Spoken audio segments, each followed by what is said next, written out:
Lucky for us, life is full of choices, big and small. They define us, make us who we are. And when it comes time for you to choose a car, home, your next big adventure, or start a new business, Farmers Union Insurance has the variety of coverage options to protect each perfect moment. Farmers Union Insurance. Contact your local Farmers Union Insurance agent today. Farmers, be ready this planting season by contacting Yield Advantage for all your seed and planting equipment needs. They carry high-quality products from Precision Planting, Intelligent Ag, Copperhead Ag, Outback Wraps, Wear Parts LLC, Midwest Seed Genetics, and more. Yield Advantage can help your planter from basic service parts to liquid fertilizer setups. All of the latest technology and often significantly less than buying a new planter. Be ready to hit the field by contacting Yield Advantage, 218-517-7878, or online at yield-advantage.com.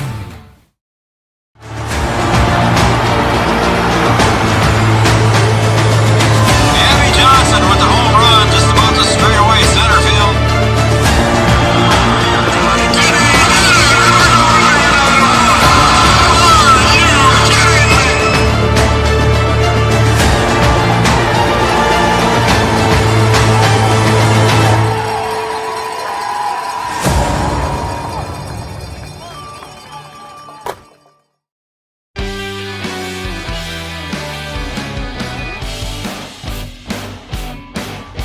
Welcome, everybody, to Cowboy Field here in Breckenridge, Minnesota, home of the Cowboys today, and they are hosting Section 6A football against the visitors from OTC, the Bulldogs. Good evening, everybody, or good afternoon, everybody. I'm Joe Schreiner. He's Brian Watson, and we're going to go right down to Mike McCall down on the sideline. We'll come back for introductions in a minute. Mike's got head coach of the Cowboys, Carson Yagi, with us right now on the sideline. Aaron, OTC comes in, they're a ball control offense. They average about 300 yards a game. What do you guys have to do today to slow them down? We got to make sure we're not, getting pushed back on the defensive line a couple yards at a time. They're very comfortable getting 3-4 yards, keeping the clock moving, being efficient, running the football. We got to find a way to get a couple of negative plays going and just force them to be in passing situations. Defensively, you know, I'm sure they're going to mix some things up from the last time you played them, similar to what New York Mills did. What are you looking forward to tonight for them on the defensive side and what you guys have to do offensively? We just got to protect the football. It comes down to us. Can we control the football? Can we spread the ball around? But then most importantly, do we make smart plays with the ball in our hands? And if we do that, I think we have an okay chance. Okay, and what are the 3 keys to Breckenridge today to come out of here with a win and move on to that championship game? Got to get off the ball and protect the football, and then it comes down to playing hard. Who wants it more? All right, good luck, Coach. Hopefully we'll talk to you after the game. All right, Mike, thank you very much. What do you think here? You kind of touched on it a little bit here with head coach Carson Yagi here. But again, the points, you look at the points for and the points against here. The Cowboys averaging 45 points a game coming in, 22 points a game coming in for the OTC Bulldogs. But the points defensively, Cowboys held their opponents to 11 points per game, and the Bulldogs have given up 23 points per game. So the stats kind of tell the story there a little bit, don't they, Mike? They do, and Ottertail Central is going to be a ball control offense. They want to run the football, and they want to keep Breckenridge's offense off the field. So it's going to be key for Breckenridge to limit what they give up and get them off the field and get their offense on. All right, Mike, that's Mike McCall. Thanks, Mike, and he's going to go see if he can find head coach Eric Olson here at the Bulldogs and talk to him in just a few minutes. So we'll bring it back to the booth, and Brian and I will talk a little bit about the pregame there, and we'll introduce ourselves again, I guess. The pregame show is brought to you by Yield Advantage. Yield Advantage is the precision planting sales and service center for the southern Red River Valley. And welcome to those of you watching on Red River Communications, cable channel 28. And this broadcast is brought to you by Red River Communications, internet with a human touch. Good afternoon, everybody. Do you experience pain, tingling, numbness? Pushing buttons and pushing the wrong button that time. is Brian Watson. B-Dub, you kind of had a hectic start to the day today. We're on the air. We're put together with strings and, I don't know, paper clips or whatever. So. All right, looks like Mike's going to have head coach of the Bulldogs, Eric Olson, here, so we'll turn it back down to Mike. And here we go, right there down to Mike. Go ahead, take it away, Mike. Coach Olson, we got a nice windy day here today. Playoff football, so anything's can happen. My first question is, Breckenridge comes in. They're averaging about 40 points a game. What do you guys have to do to slow them down? Obviously, you got to tackle well. You got to execute, make some plays. But also offensively, we can't have short possessions and give the ball right back to them. That was my next question. Defensively, they've been stingy. I know you guys are more of a ball control offense. You like to run that clock down and use it. What are some things you're going to have to do today to have success with that? We just got to grind, do what we've done all year, but it's against, much tougher competition. We have to do it at a high level. Obviously, come playoffs, come postseason, anytime, you can't have penalties, get behind the chains, can't turn the ball over and put yourself in bad field position. Okay, and you probably just touched on them, but what are the 3 things you have to do today to give your team the best opportunity to walk out of here with a win? Yeah, reduce big plays, those big chunk plays, 20 yards and over defensively. Offensively, can't turn the ball over, give it back to them, and just need to be clean and possess the ball. All right, thanks a lot, Coach. Good luck today. Thank you. Just control the ball and be clean. That's pretty much what they're looking to do. Reduce the big chunk plays. That's what I caught out of that, Mike. And when you look at the big chunk plays, you got to look at the yards per game, 11.9 yards per carry for the Cowboys. And then, of course, David Erlinson leading the way there with 15.6 yards average. So you talk about chunk plays, you got to look at David Erlinson. Well, you do, and that's running the ball. But then you turn around and Riley Kappas throwing the ball. They're averaging about 15, 16 yards a play throwing the ball down the field, too. And you look at their big gun over there, William Schwartz, 156 carries, 937 yards, averaging about 6 yards per carry. So he's their workhorse, and that's who the Cowboys and Carson Yagi need to watch out for as well. Yeah, and you look at their stats, they're averaging 6 yards a play. I don't know a coach in the world that wouldn't take that. Yeah, right. So, this is going to be a game. It's going to have to be whoever wins the line of scrimmage is going to win this football game. All right, Mike McCall on the sidelines. Thank you very much. And Mike likes watching the line of scrimmage for us, and he'll keep an eye on that. We'll hear from him later in the game. Thanks, Mike. All right, Brian, we'll take a short break, and we'll come back, and we'll talk some more. How about that? On Three Borders Sports Network, you got the number 1 Breckenridge Cowboys taking on the number 4 Ottertail Central Bulldogs. Back after this.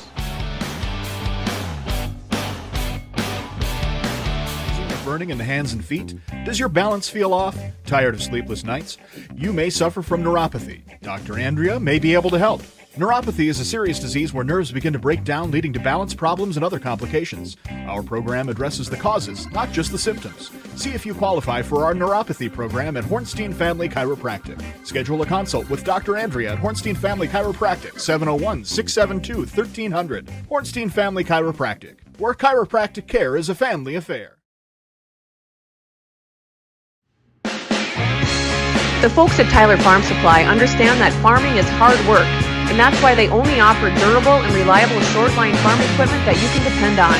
Whether you're a small-scale farmer or manage a large operation, they have the tools that you need to get the job done quickly and efficiently. Plus, with their competitive pricing and financing options, Tyler Farm Supply makes it easy for you to get the equipment you need without breaking the bank. Give them a call today, 701-642-8827.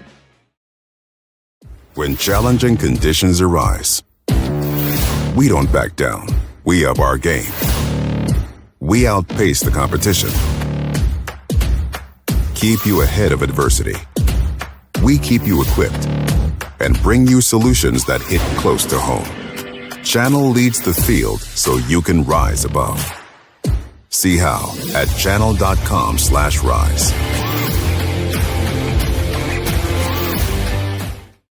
Make OSPTI your choice for outpatient rehabilitation and sports injuries with locations in Fergus Falls, Breckenridge, and Hankinson. Orthopedic and sports physical therapy is the right choice for your recovery. Live your best life. Trust the experts at OSPTI.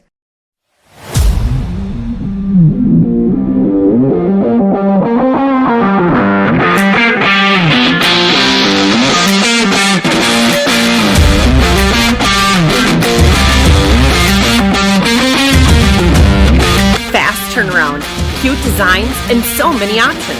It's totally made for you. Comfy Vibes Co. Fast, trendy, custom, yours. Check us out at comfyvibesco.com. For 75 years, Corner Drug has been your trusted Health Mart pharmacy in Wapaton. As the prescription specialist, we're dedicated to your health. We provide immunizations to keep you safe, along with health pack compliance packaging for easy medication management. Plus, our medication synchronization ensures all your prescriptions are ready when you need them. Experience personalized care and expertise at Corner Drug, where your health is our priority. Insurance is an important safety net for your family, your home, and your business. Carlson Family Insurance Agency is your local auto owner's insurance provider. At Carlson Family Insurance, they work for their clients, not the companies.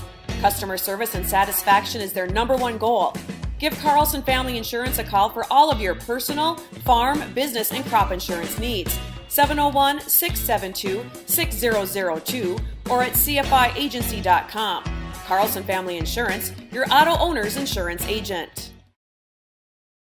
Superior Builders in Breckenridge specializes in post-frame buildings with 25 years worth of knowledge and experience in the post-frame industry. Licensed and insured, Superior Builders offers pre-engineered commercial buildings, farm shops, hobby buildings, and storage buildings. Superior Builders also offers a 40-year paint warranty and lifetime column warranty. Superior Builders in Breckenridge, building your dream to last. 701-238-7740. That's 701-238-7740. Hey there! So we have 30 seconds to tell you why you should be a member of FCCU. First Community Credit Union is member-owned. But aren't all financials member-owned? Nope, they're not. Many have stockholders that drive decisions. As a credit union, we put our members first. As a matter of fact, that means all the money that we make, cha-ching, gets reinvested back to you, our member owners. So come see why. Life is better with community at First Community Credit Union. Calm down.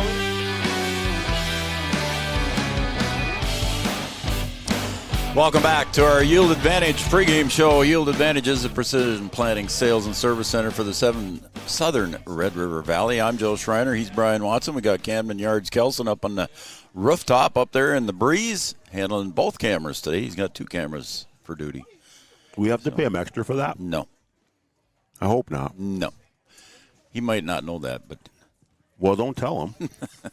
He's going to hear this and say, yeah, hey, you guys he's supposed to be listening. paying us double. He's listening. I know he's listening because it's a few second delay. So Yeah. it's but he's listening up there. It's the same function. Hey, guess what? Yield Advantage has got a special deal going on right now, B-Dub, and make sure you check it out. You can make a lot of purchases down there at Yield Advantage, and just check out their website or give them a call down there at Yield Advantage and talk to those guys, and they got some special deals on a bunch of gauge wheel arms and everything else you need for your planting needs, and give them a call, and you can make some purchases now, and you don't have to pay for them until 2026. Give them a call down at Yield Advantage and get some extra parts for...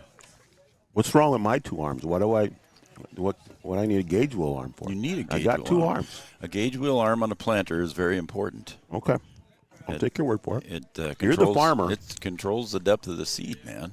You're the farmer. Yeah, so that helps control the depth of the seed anyway that goes into the ground. And sometimes you want seed 1.5 inches deep. Sometimes you want it a little bit less. So all those parts are important. There's Carter Cava in the house. How about Carter? Carter, say hi to everybody there on the microphone. Good afternoon, y'all. There we go. Carter Cava on the radio, on the microphone for you here at Three Borders Sports Network. A little southern drawl for Cowboy. He came in and got a piece of candy, I think, from Tavio. Tavio's not sharing candy with us, though. We got plenty. Well, I know Carter's a junkie. What is he, like a grandpa or something? He's handing out. Has he been in his pocket for like a week or something? What? That's the good stuff he says. It'd take me an hour to get the wrapper off of this thing. Oh, too funny. Why is it warm? All right, B-Dub. These two teams played back almost a month ago to the day. September 26th, Ottertail Central came to Cowboy Field here, and it was a 42-0 victory for the Cowboys. But again, that's why we play the game, and it's tournament season, so you throw it all out the window, right? Yeah, we had talked about that during that game or before that game of how much of a battle it was going to be with the rivalry and both defenses being good and, both offenses being able to just ground out yards. And it just didn't turn into a football game. But we've seen in the past where, a team has come in here and taken a defeat and then turned around and been able to flip it in the playoffs.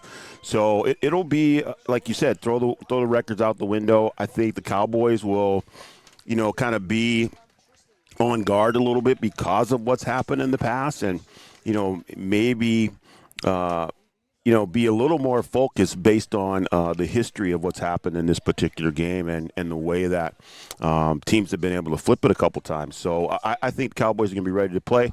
I think OTC is going to be ready to play. They're going to be looking for revenge. And like I said, this is a rivalry game, and they are trying to fight their way to the Fargo Dome to get to the section championship. Very much so. We're about 30 seconds away from the Hornstein Family Chiropractic starting lineups. Hornstein Family Chiropractic, your journey to wellness awaits you. Your journey begins here at Hornstein Family Chiropractic. The pep band is not in attendance today. I'm sure many of the members are here today, but they don't have to play musical instruments today. So we're going to have Art singing the national anthem. No, we're not. I'm going to mute his microphone if he's singing. All right. I'm telling you that right now. Well, he does have his own microphone. It's 000. Let's turn it over to Mr. Art Grocco, our PA announcer. Good afternoon, everyone, and welcome to Breckenridge High School. We thank you for your attendance and for your support of the student-athletes competing this afternoon. We'd like to extend a warm welcome to the players, coaches, and fans from Ottertail Central. Breckenridge High School encourages positive sportsmanship and behavior at all of our activities. Please encourage players and coaches with positive comments and acts. Please respect the decisions of our contest officials. What you say and do during the contest reflects on your team, school, and community. Enjoy the game by being a good sport. The officials for today's ball game are Darwin Bachman, Dalton Carlson, Rod Engel, Steve Tucker, and James Mulcahy.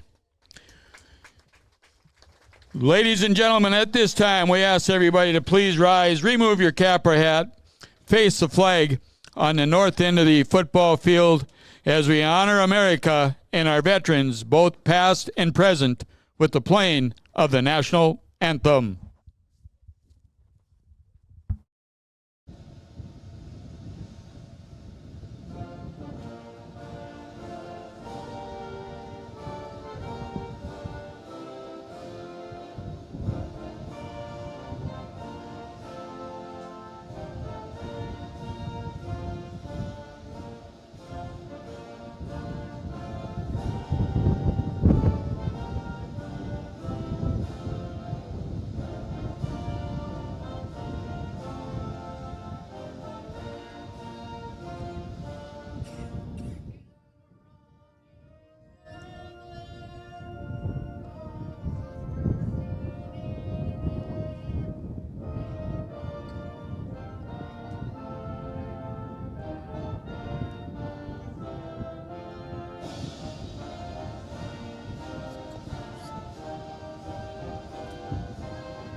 Ladies and gentlemen,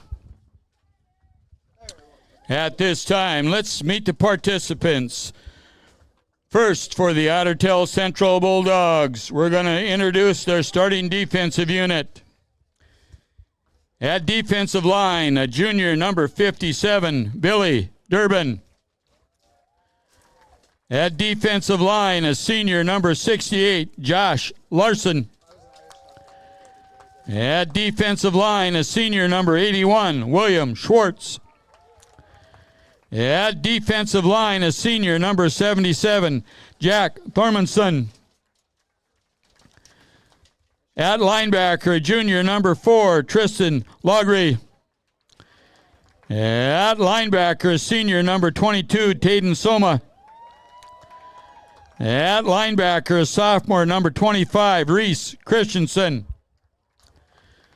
At linebacker, a senior, number 5, Ryan Despard. At cornerback, a senior, number 7, Anthony Roseau. At cornerback, a senior, number 14, Braxton Cameron.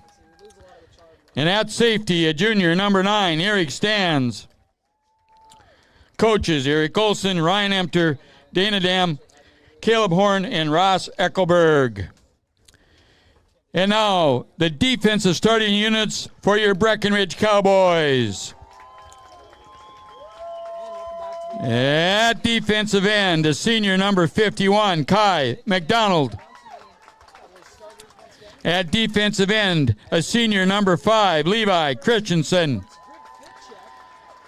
At defensive tackle, a senior, number 50, Henry Sledadal. At linebacker, a junior, number 71, Tucker Schneider. At linebacker, a junior, number 13, Connor Ernst. At linebacker, a senior, number 21, David Erlinson. At linebacker, junior, number 44, Avery Smith. At linebacker, a senior, number 0, Cooper Roberts. At cornerback, a senior, number 18, Charlie Krecha. At cornerback, a junior, number 2, Aiden Sanchez. And at safety, a senior, number 9, Gavin Hoffert. Coaches, Carson Yagi, Jordan Christensen, Joel Herter, Eric Erlinson, Michael McCall, Josh Nordic, Noah Brendan, and Gavin Schneider. Let's get ready and play some football. Well, there we go. There's your starting lineups brought to you by Hornstein Family Chiropractic. Your journey to wellness awaits you. Your journey begins here at Hornstein Family Chiropractic. And there's your starting lineups. Mr. Art Grocco doing a fine job as always. And I don't know if you could hear it, Brian, in the headset there, but Carter Cava was singing the national anthem down with the music. I was wondering who that was. We knew it wasn't Art. No, we knew Art wasn't singing. Carter Cava doing his best down there. Carter, he's just right down in front of us. So. I hope we could hear it across the heads or across the. You could hear TV. there a little bit. Yeah, he was down. He's down about 4 rows straight in front of me here, and he was singing, and a lot of people applauded him after the national anthem. But anyway, we're ready to go here. We got playoff football, Brian, and our first kick will be brought to you by Tyler Farm Supply, your short-line farm equipment dealer since 1985, and they are located in beautiful, scenic downtown Tyler, North Dakota. There we go. Tyler, North Dakota. Jason, the crew, bringing your first kick here.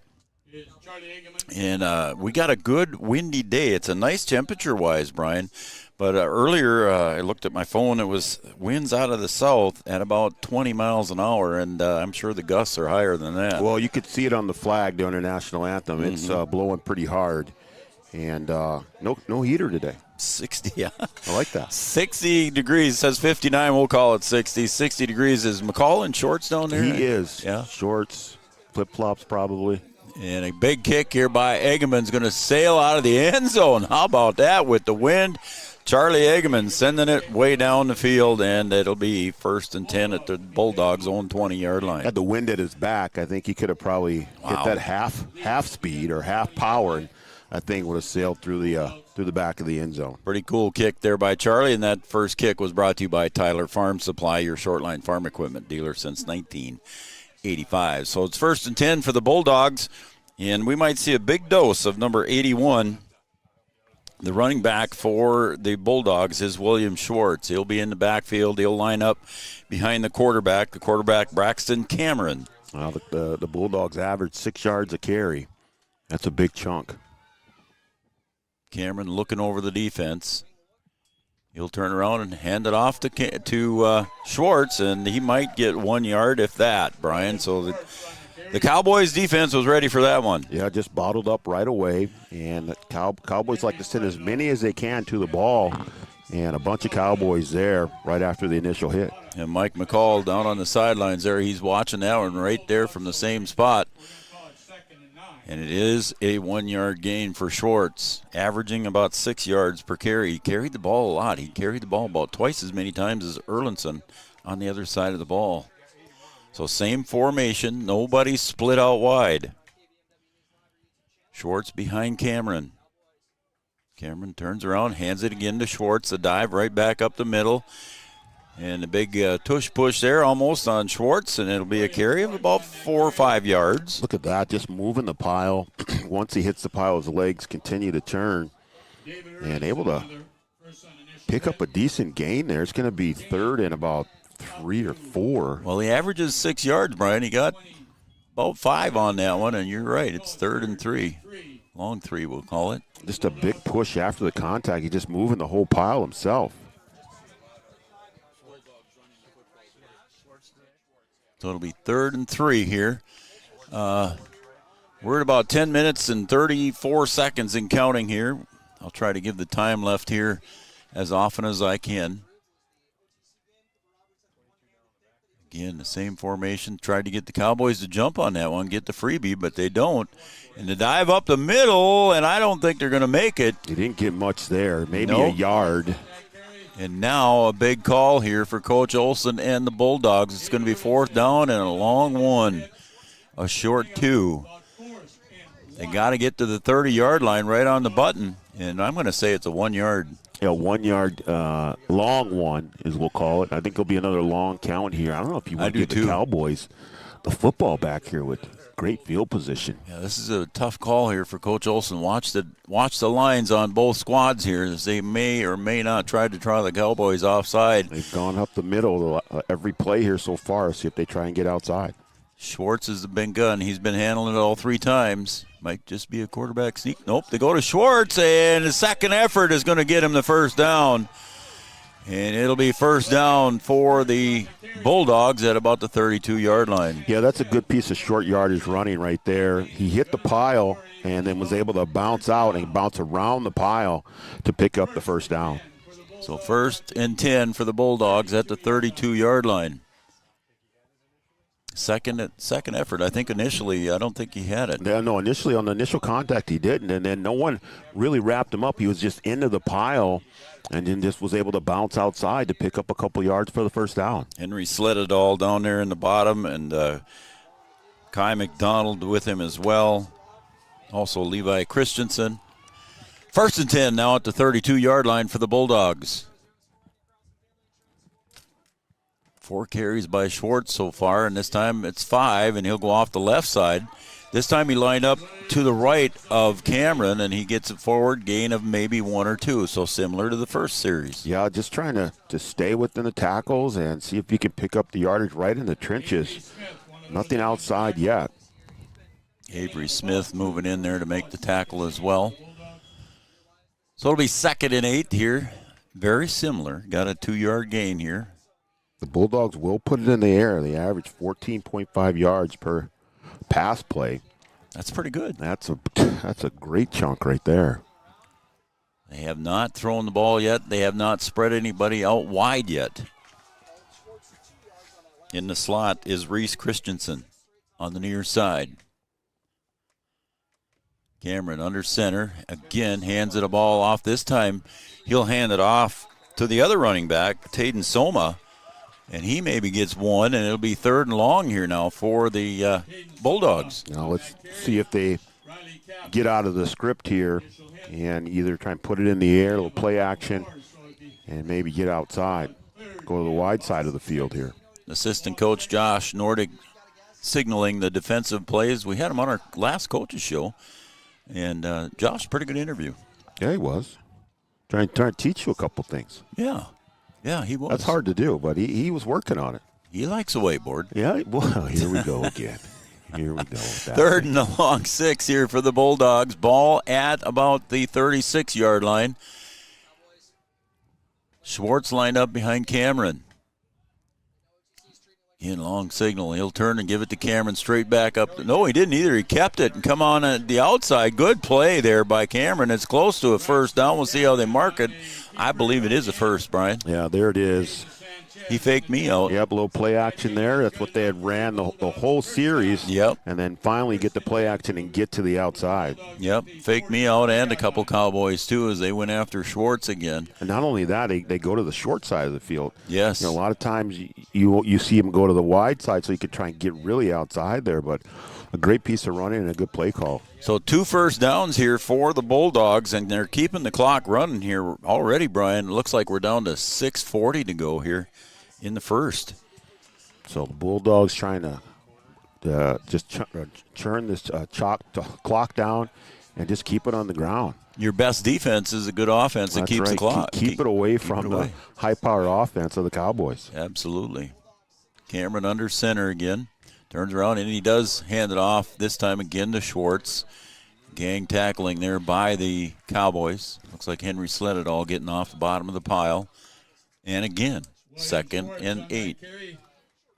So 3 series in a row, they've handed it off to Schwartz. If it ain't broken, right? Keep going to the well, man. Just keep going until you run out of room. So checking out for the Bulldogs was Mills. Coming in back into the game was Reese Christensen. See if they can keep the same formation. We haven't seen a different formation yet, have we? They've been out of this pro set. And I don't think they'll single set back. So they do change it. Yep, Christensen kind of in a halfback slot there. And he'll hand it off to Christensen. He'll go to the left side, and he's going to get tackled again. I don't know if there was any gain on that one, B-Dub. No, he got right back to the line of scrimmage, to the marker. That was Soma, my bad. I thought it was 25, but it was 22. So yeah. Just a little counter play, trying to get a little misdirection, and Breckenridge covers that very well. Everybody stayed home. Once again, 3rd and long. Now in the second series here, Cameron called his own number and come around to the short side. Ball this time right in the middle of the field. And they are going into the wind, so it may be a little bit difficult to throw the ball in this direction deep down the field, but you can maybe get something short and see what you can get after the catch. See what the Cowboys do here defensively. Again, Schwartz directly behind Cameron. He'll go to the right side, and he's going to get up near the 50, but it'll be 4th down for the Cowboys on that one. And they hold Schwartz to about a 4-yard gain, so it'll be 4th and about long 3. So what play do you have here? They've done a good job on 4th down. All right, so Cameron called his own number on the last one. We got a big substitution here. Are they going to punt into the wind? I don't think they will. Soma is their punter. He was punting in the warm-ups, and then also Ryan Despard could punt, but it looks like they're going for it. 4th and 3, we'll call it here, just inside Cowboy territory. Cameron under center. Takes a snap. And he'll run to the left, and he's looking to pass, and he gets hit when he's hit or passing, and just as he released the ball, David Erlinson right on top of him. Yeah, they got good pressure. Erlinson right there just making it difficult. Had the receiver, but had to rush the pass, and the Cowboys defense holds on the first series by the Bulldogs.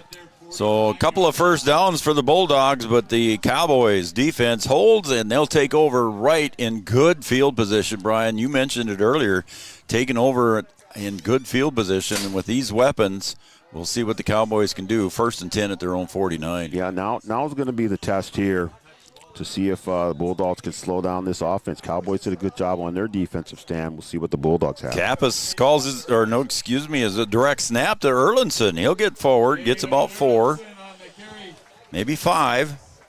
So a direct snap, a little different formation there as Erlinson lines up direct snap, Brian. You know, just showing something different. You know, both of these teams have film against each other, so you go back and you look at that, you try and figure out, you know, where do we need to shore up things, where can we change some things, and the Cowboys come out with a little different look to start their first offensive series. Well, it fooled me because I hadn't seen that formation, and if I have, I forgot it. In motion goes Gabe Armitage. Gets the pitch at the 50. He's going to get to the 45. Stumbles forward on the far side. He might be enough for a first down by Gabe Armitage. Good effort. Yeah, I think Coach McCall liked that one, a little toss right. And they get close to the first down marker. Just short they're marking him, so it'll be 3rd and short. And I would say that Coach Yagi will be in 4-down territory. I'm going to make that prediction here unless the Cowboys lose a bunch here. Punting with the wind. So I might just, what's that word? I might just be arguing with myself. Third and short here. I think they're going to go for it if they don't pick it up here. Krejci on the near side. They'll hand it off to Erlandson. Who else? And he'll get across.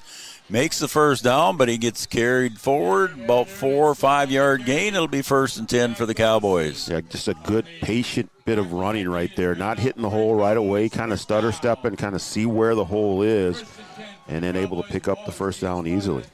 So Riley Kappas comes over and gets the call. Trots back to the huddle there, and it'll be 1st and 10 for the Cowboys. Ball at about the 37-yard line of the Bulldogs. Split out to the near side. Right on top of him, Cooper Roberts has coverage from Cameron. Kappas on the keeper, trying to get around the right edge. Brian, he does. He makes the corner and gets around, and the first down. He's pushed out of bounds over there on the far side by – I was looking at the wrong side there. Gets pushed out of bounds by Eric Stans. Yeah, Swartz had a chance to get him in the backfield. Kappas actually ran into Erlandson before he got going. There's a penalty on the play. It's a hold against the Cowboys. So that's going to come back. So it'll be a 10-yard penalty against the Cowboys from the spot of the foul. So it's going to take him back to about the 43-yard line. And it'll be 1st and about 15 from there. So from the spot of the foul, a mark is made. But, Brian, yeah, you made a good point there. Riley Kappas bounced off David Erlandson. Got a good gain, but he had a little help with the holding. Yeah, got to the outside. A little help getting out there, I guess. I guess. So let's see how they do here. First in a big chunk. Offense has been rolling so far, been able to pick up yards. Kappas in the gun. He'll hand it off to Erlandson, and David's going to bounce around a little bit. Maybe gets forward, gains about 3. And that time the Bulldogs do a good job of bringing him down with the initial contact. He's been able to just rifle off yards after the initial hit all season long. And the Bulldogs do a good job of bringing him down there. Looks like about 1:22 remaining here in the first quarter. The reason we don't have the scoreboard clock, it's kind of washed out by the sun, so we can barely see it with the human eye. In my 2020 vision. Your 2020 or 2015 or whatever it is. I don't know why you can't see it. It's almost bionic vision that you have. So. All right, here we go. Same formation. This time Riley Kappas going to roll to the near side. He'll pull it back down. Now he's getting chased. And he's running and throw down the sideline and intended down sideline for Avery Smith and overthrows him. But Riley Kappas doing a good job getting away. Yeah, doing a good job of getting away and a good job of getting rid of the football. But then also the lines and the backs doing a good job of, kind of holding themselves back and not get a block in the back there when you reverse field. Exactly. That's blocking the back or a holding call. I haven't had enough pieces of candy yet. Evidently, your sugar low or something? Something must be wrong. All right, again, Krejci and Roberts come out to the near side. Once again, I find it interesting there, Brian. We'll talk about it here shortly after the play. As Erlandson on the dive up the middle gets back to about the original line of scrimmage, it's going to be 4th and 10. What I wanted to mention was we talked about it earlier about how the defense was playing off of Cooper Roberts. They're up there now. And they are right on top of him, correct? Yeah, they are. Roberts had a big game against OTC. So I think that's, like I said, you have film on paper against this team. It's not like you have to kind of guess by looking at another game tape. You have to go back and look at what you did and what adjustments you want to make, and I think that's one that the Bulldogs are making on Roberts here right away. Speaking of Cooper Roberts, he's back in punt formation, standing at his own 50. Wind behind his back. Cowboys stifled here, 4th and 11. Looking to pin it. Bulldogs a little deep. Are they waiting for the delay? They're going to let the clock run out here. Yep, they're counting him down now as we speak. And there is Although I would have wanted to kick with the wind. I would have wanted to kick with the wind, too. Interesting call there by Coach Yegi. And that's going to be a timeout. We'll take a timeout as well. We're scoreless here after the end of one. Both teams doing a lot of running, so the clock moved fast. We'll be right back after this break on Three Borders Sports Network. Is now hiring production technicians for a variety of shifts with opportunities to make $20 or more per hour. Work in a clean, climate-controlled facility. Second shift, 4 10-hour days, every weekend off, 3:30 p.m. to 2 a.m., and 4-crew rotation, straight days, 7 a.m. to 7 p.m., or straight nights, 7 p.m. to 7 a.m. Apply in person or online at ComdelInnovation.com. Comdel Innovation of Wahpeton, an employee-owned company. Every business begins. All right, welcome back here. We're scoreless after one here. Both teams running the ball and took up a lot of clock, and we're going to go back down to our sideline reporter, Mike McCall. What'd you see in that first quarter there, Mike? Well, Ottertail Central did exactly what they do. They use the clock, they run the ball, and I think they had it for almost 7 minutes of that first quarter. The wind is going to be another factor. Obviously, it's going to be tough punting into this wind. Are you surprised they didn't punt with the wind there? A little bit. All right, here it comes. Unless go ahead. they got a fake or something planned here. That's what I was wondering. Cooper Roberts gets the snap. Nope, he pooches it up into the air, and it's going to stop. Fair catch called and made at about the 17-yard line down there on the Bulldog end of the field, and that was a fair catch by Eric Stans. So it'll be 1st and 10 for the Bulldogs at about the 18-yard line.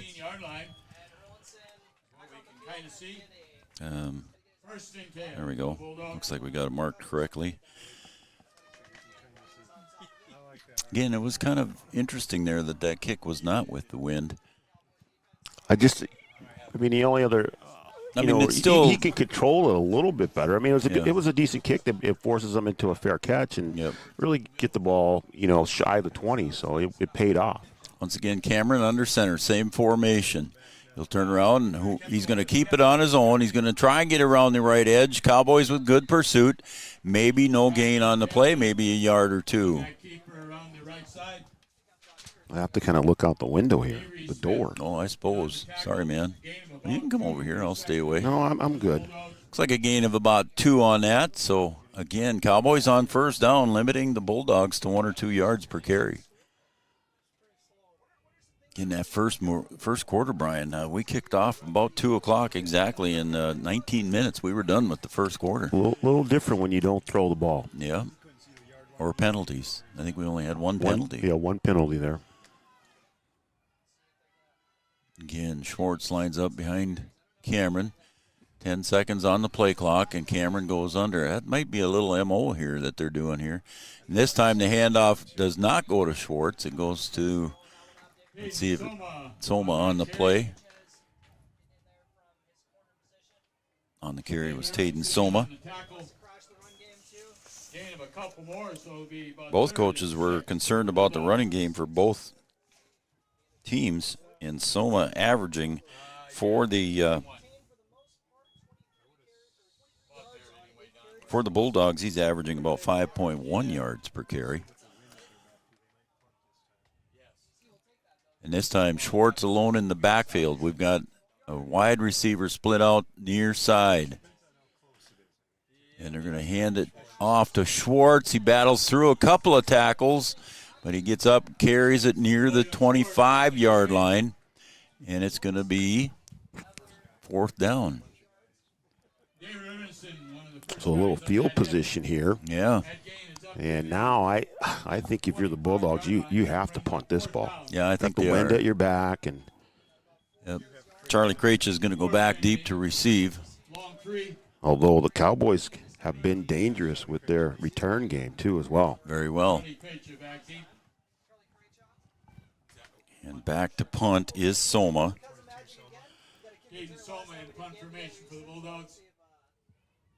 Standing at his own 40. Soma's going to run it, and he's going to have a lane, but there's met head on. How about that collision? Wow, good heads-up play by the Cowboys to stop that.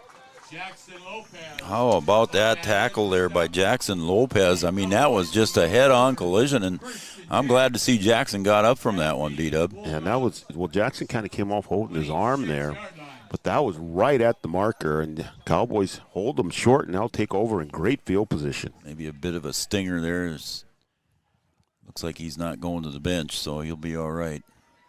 Cowboys with great field position. Now see how they can capitalize here. Ball at the 27-yard line of the Bulldogs.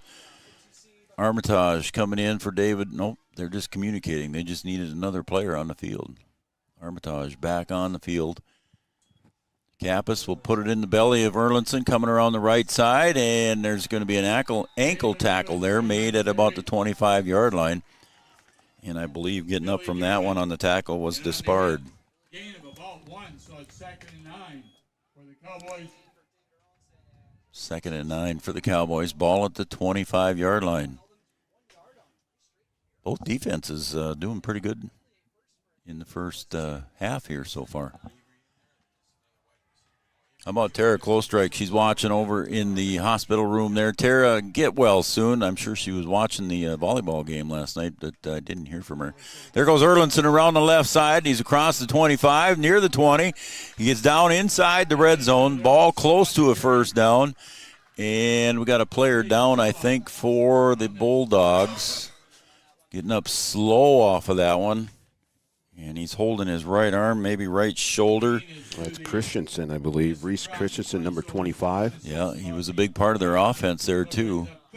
He's kind of coming off slowly there, holding the left shoulder, left arm, something. We got a timeout on the field. We got a youth football flying out there on the field. They're playing football down in the end zone as they always do, but I suppose the wind got a hold of that. Yeah, the wind probably took that for a ride. So now we're ready to play. 3rd and short here for the Cowboys. Looks like a long 2. Kappas all by himself. Now Erlinson comes back. He'll make that shift. And Kappas will be on the keeper, and that's going to be close to a first down, but I don't think he's got enough, or does he? Going to be right at it. We'll see how they mark it. Might have to measure here. Amanda Frederick, State Farm Insurance Red Zone. She's got offices in Wheaton, Breckenridge. They got it. And they can sell insurance in North Dakota as well. Amanda Frederick, State Farm Insurance, serving the Wahpeton, Breckenridge, and Wheaton areas, offering auto, home, life, and commercial insurance. Amanda Frederick, State Farm Insurance. First down and 10 for the Cowboys. Ball at about the 16-yard line. Winner of this game will play for the championship in the Fargo Dome next Friday afternoon. Okay. Again, Erlinson straight up the middle on the direct snap. He was in the Wildcat formation. Look at him push. Look at him go. Push, push, push. Gets near a first down, near the 5-yard line. And did he get it? I think he might be a little short on that carry by Erlinson. He's going to be a little shy.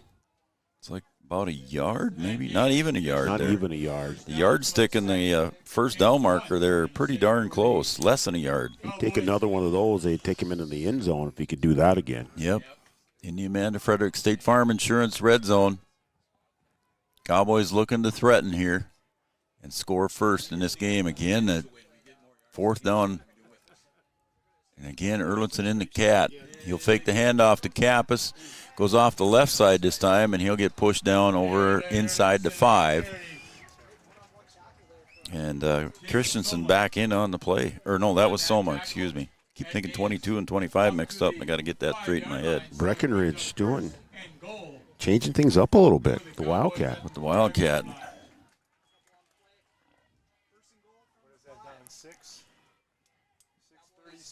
That's 6. Can't read the clock. 6:33 left in the quarter. In the half, actually. It's been a quick-moving football game here so far. The first game, it was 42-0 in favor of the Cowboys, and right now the Cowboys are threatening to score first. Again, Erlinson, he'll fake it off to Kappas, and you know that's going to be there. And Erlinson on the 6-yard touchdown run around the left end puts the score 6-0 in favor of the Cowboys with 6:12 to go. So just a little handoff and able to kind of bounce it outside, and nobody out there to even challenge them. And Erlinson takes it in, and the Cowboys get on the scoreboard first. Nice little 6-yard run there on the Wildcat formation.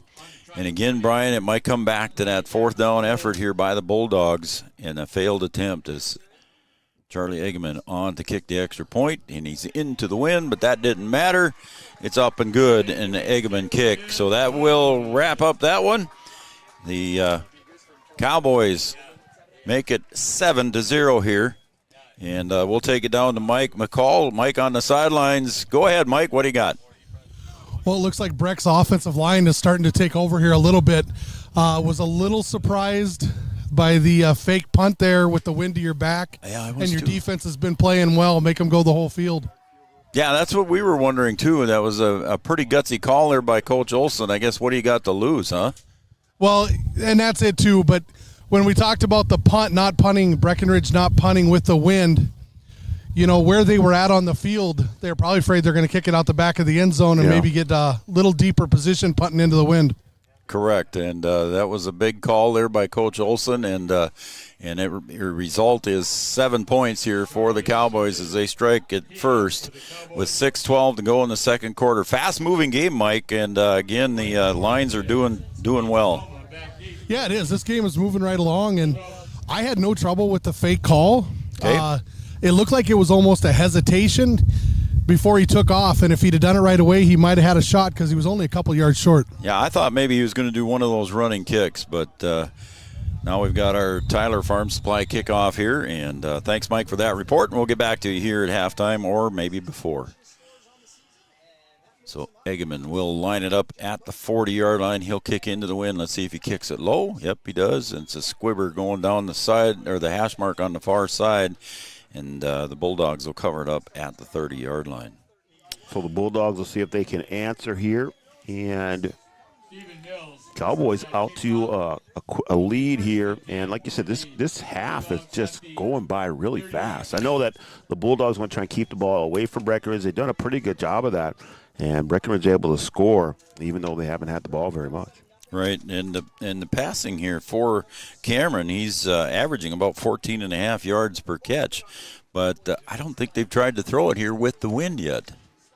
I think so far they've run every down here with the wind. They've had one pass attempt, and Erlinson was in there to apply some pressure. There you go. There's the handoff to Schwartz around the far side, off tackle, and maybe a gain of 1 or 2. Cowboys doing well on that big guy. Yeah, that front line is making it tough, and they're staying within the line, so they're not really trying to bounce it outside. They're just trying to win the battle up front and see if they can pick up yards in the trenches. Schwartz coming in at 220 pounds, and that's a load to tackle in a running back. I'm guessing he was either a tight end or a split end at once upon a time in high school. That's why he's got the 81. That's why he's got the 81, yeah. Cameron under center again, same formation. This time he'll hand it off to Soma. Got a flag here. comes flying in. That's my idea would be either a hold or a face mask maybe, yeah. We have a flag on the field. And it is a hold. David Erlinson in on the stop. So it looks like the Cowboys will gain some net yards here after that play. Is that Janie Lanou running in there and getting the tee? I think she was getting the tee out there, yeah. Somebody forgot to get the tee off the field, huh? So the holding penalty marches the Bulldogs back another 10 yards, so that'll be, now it's going to be second and about 17, we're going to say. At the end of the first quarter, Parker's Prairie is up 16-0. Give me that again. Parker's Prairie is leading 16-0. Over? He didn't tell me who they were playing today. Oh, come on. I know. We'll have to look here and see if we can find it as Cameron rolls to the right. There's a pass and attempted, and it's a pass intended, excuse me what I'm trying to say there. Pass intended over on the far side there. for Stephen Mills. Yeah, Mills. He was open and just not able to bring it in. Yep. So now it'll be 3rd and 17 or 18 from the 23-yard line. I'd say 17. They're at the 23. They got to get to the 40. So if my Minnesota math served me correctly, 17. Again, now a different formation here. 2 receivers to the left, 1 to the right. Schwartz in the backfield, gun, fake handoff, and there's a pass completed, and it's a fumble on the catch, but it falls forward, and that's going to be a result in the first down for the Bulldogs. I think it's going to be just short of the first down here, maybe. Let's see. Can you fumble forward like that? Nope, they give it to him. Nope. He's good. He's good. That ball bounced out, and I thought the Cowboys were going to come away with it. I did too. And they're going to give him the first down, Brian. And Coach Yagi asking if that was a completed catch. I don't know if he got 2 steps in or not. He started running with it before he got hit. And Parkers Prairie's playing Walker, Hackensack, Akeley. Thank you. And Parkers Prairie up 16-0. That's a mouthful. That is. Parkers Prairie, Walker, Hackensack, Akeley. Okay, we'll keep an eye on that score because the winner of this game gets the winner of that game. Again, Schwartz directly behind Cameron. He'll step up under center from the 41, and it's 1st and 10, and they'll hand it off to Schwartz, and he gets forward, a gain of about 3. Again, the clock moving here, folks, and we are at 4:20 to go in the second quarter. Cowboys lead 7-0. Yeah, Ottertail Central's done a good job of kind of maintaining the time of possession. Yep. But they've got to get some points out of this thing. If they can chew up clock and then they don't get it in the end zone, Breckenridge's able to score the short time that they've had it.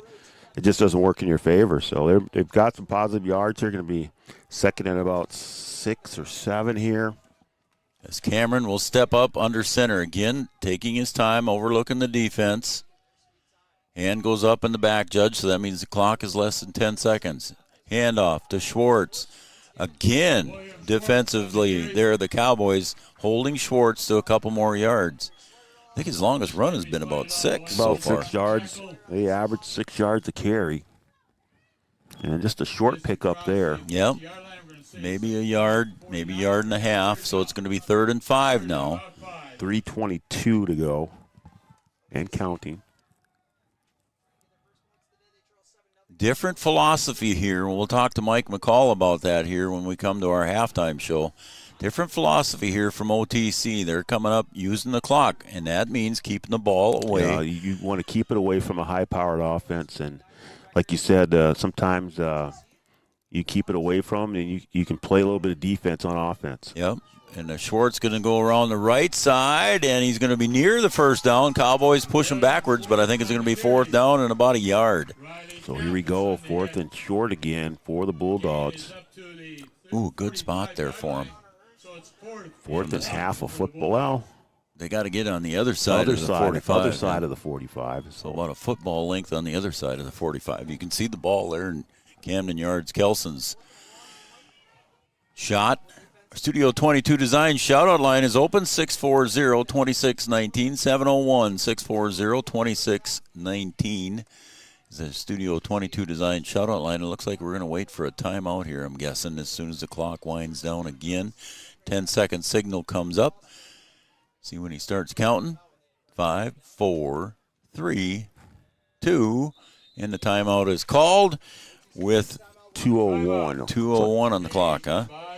That's the Carlson Family Insurance timeout. You want to take a break, Breedub, or we'll just plug Carlson Family Insurance here? Let's keep it here. Carlson Family Insurance, located on 2nd Avenue in downtown Wahpeton. Carlson Family Insurance works for the customers, not the companies. Customer service and satisfaction is their number one goal. So a little different philosophy here, and it's interesting to me, but it's working for the OTC Bulldogs. Yeah, I mean, if you have a team that's able to put points on the board, they average 11 yards of play, 11.9 on the ground, 16 yards per catch.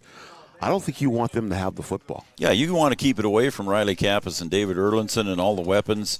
We talk about Armitage and Cooper Roberts and all those guys. Just being able to get their hands on the ball, there's a lot less chances here of things going on. All right, let's go down and talk to Mike McCall on the sideline. Mike, what do you got?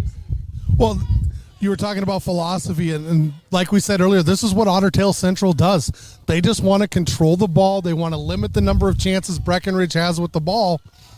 But the thing is, you got to capitalize on these drives. Breck has the lead. They caught a break with the forward fumble that they were able to recover. And big 4th down right here for both teams. 4th and 1. I'm assuming we're going to see Schwartz on the carry. But, Mike, do you think OTC will start throwing the ball a little more quickly? I don't think they will. I don't think that's who they are, and they're going to stick with their game plan. All right, this time Schwartz is up against the line of scrimmage here. He's got 2 fullbacks behind him. The handoff goes up the middle. I think I don't know that's if it was a clean exchange either. Quarterback was leaning in there, Joe. Okay. He came up with it, but he was in there trying to get that ball back, it looked like. It did look kind of messy, but it was just enough for a first down by a football It was almost like you went to the wishbone and was running an option where you put it in there and you leave it in there and you pull it out, and the back didn't want to give it back to him. Now we'll see if we see a little expediency here on the part of the Bulldogs. They'll come up to the line of scrimmage now, 1st and 10. About 1:40 to play. Again, Cameron under center. And he'll take the snap before the 10-second signal, and they'll give it off to Schwartz, and he pushes off the right side, gets it inside the 40, maybe to the 38 or 39. They're going to go hurry up here, no timeout. Right. I think they have 2 timeouts left. They just used one here a minute ago. 1:20. And Breck had to hurry up and get a player off the field. 1:14 now. 2nd and a long 5, and the direct handoff on the dive play to Schwartz, and I think that's enough for a first down, Brian. Yeah, he got it. That'll stop the clock while they move them. As we just 1:06 to go in the second quarter, and it is 1st and 10, ball at the 33. They've got 2 timeouts remaining. Clock running now, right around 50. Cameron. Here, throw here. Takes the snap, bobbles it, looks to the right sideline, pass complete, and pushed out of bounds over there. I can't see the number of the player that caught the ball. Number 9. Was it 9? Yes. Okay. Stands. Yeah, Eric Stands. Good catch. Right on the sideline at the marker, too. They're going to move it for a first down, and he gets out of bounds. 40 seconds to go. That's what I was just going to say. He got pushed out of bounds to stop the clock. 1st and 10 just outside the red zone. And ball at the 23. Go ahead. Kind of took me back to last night. That was a high snap. And we got something going on here. Go ahead, Brian. Well, this is a high snap. He was able to handle it and get it off. We saw a lot of those last night there. They want 43 seconds on the board. Oh, they're fixing the clock here. Yep. 43 seconds left on the clock.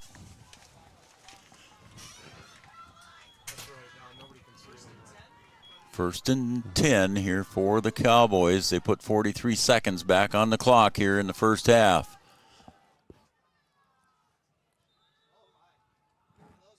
This time, Cameron again under center. Power left option. They'll go straight ahead off the right side of Schwartz. Schwartz right, Schwartz left, Schwartz right. Gives them about a 3-4 yard game and a timeout. And somebody's down. No, they're getting up just slow. There was just a big pile there. Although it does look like Shane Severson got up a little gimpy on that one. We got a Carlson Family Insurance timeout, the second timeout here for the Bulldogs. And we'll take a break. I know you want to keep it going, Brian. We'll take a break. All right, let's take a break, and we'll be right back after this 30-second break. Carlson Family Insurance. An idea. With dedication, hard work, and high-speed broadband, that idea can grow into something giant. The member organizations that form BAND are proud to support North Dakota businesses every step of the way, from the soil to the stadium.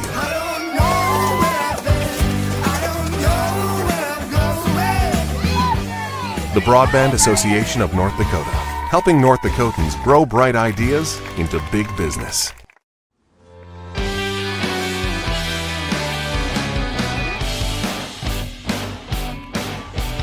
"35 seconds to go here in the first half.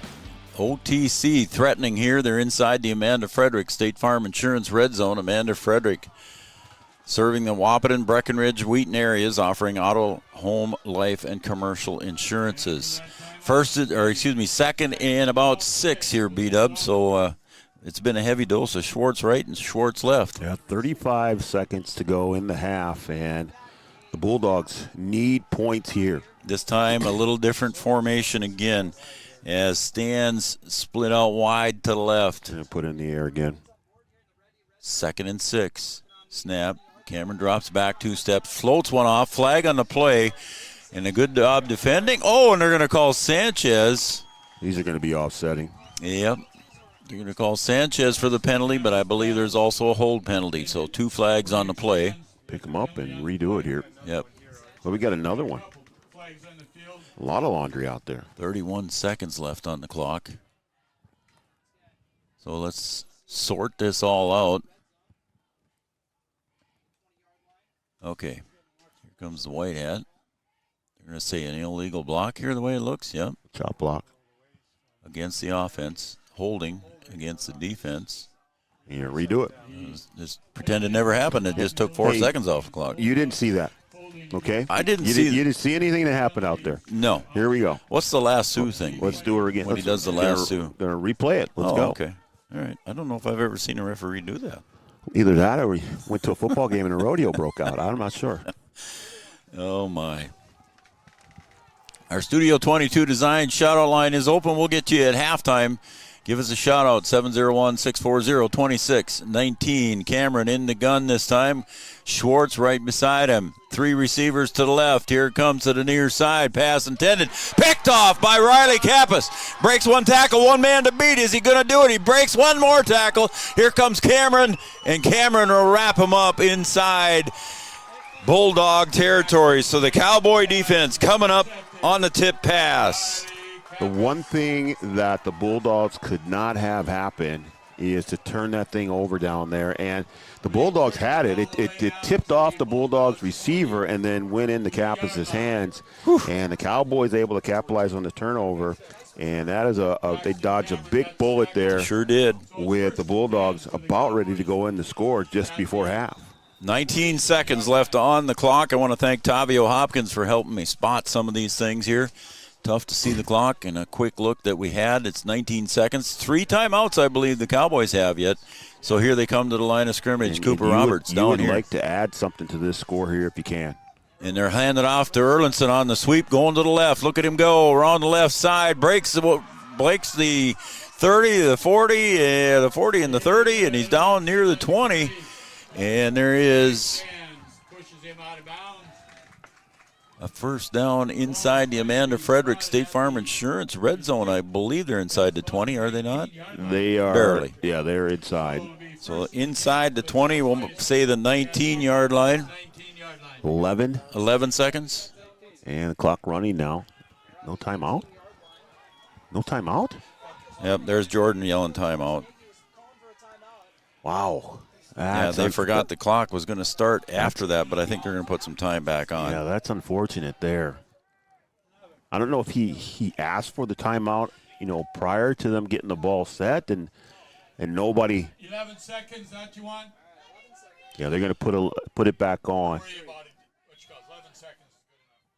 Let's see what they want here on the board.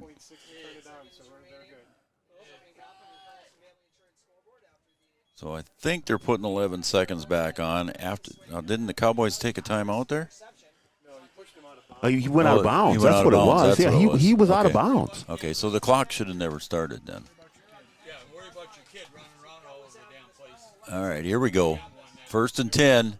Handoff again to Erlinson. He wants to turn the corner on the near side. Flag on the play. Erlinson gets around the corner inside the end zone, but a flag on the play. Hold your horses. I think this is going to come back. Flag on the play. Let's see what they. So there is, I'm guessing that's a holding. Indication was holding against the Cowboys. So a big play there for Erlinson from the 19-yard line, going to get nullified by the holding penalty. Hoofty. Nice run by Erlinson, but he had a little help. A nice run by Erlinson, but that's one to keep track of, Joe. That's a penalty that takes points off the board. And the way that the Bulldogs have been able to hold on to this football and keep it away from the Cowboys, that could come back to really matter in this game. So now let's see what happens. 3.8 seconds remaining. Thank you, Tavio. Timeout on the field by the Cowboys. Carlson Family Insurance timeout. Anytime's a good time to call Eric and the crew in 2nd Avenue in downtown Wahpeton.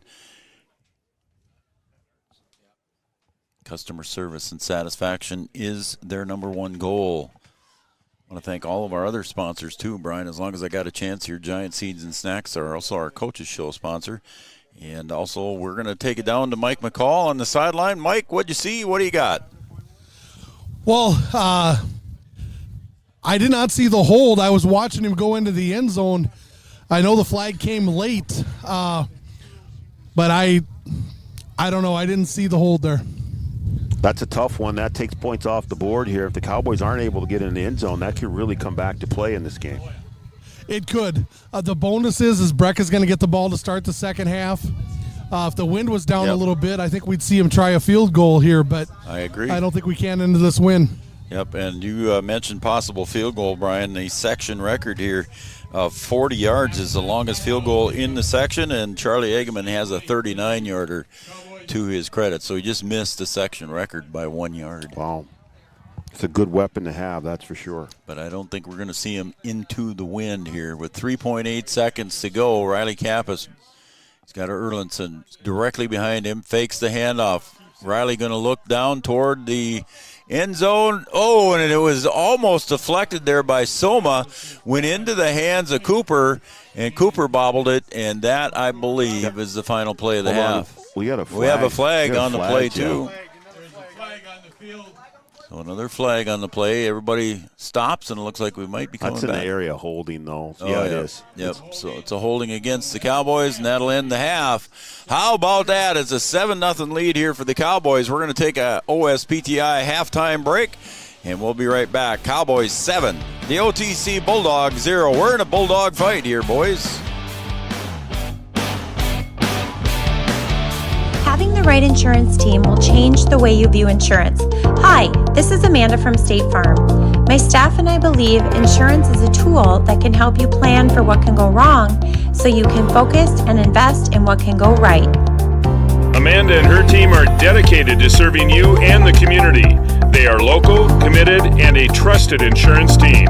See why they've been voted Best Insurance Agency 7 years and counting. Come see us. We'd love a chance to work with you too. At Smith Motors in Wahpeton, our goal is to find the vehicle that fits you, both in lifestyle and budget. Do more with the spacious GMC Acadia, the powerful, always dependable Chevy Silverado, or the rugged, hardworking GMC Sierra. Since 1960, Smith Motors has provided an excellent automotive experience featuring high-quality service and low-pressure sales. Chevrolet or GMC, the selection is great. And if we don't have it, we'll find it for you. Smith Motors, small-town friendly, big-town...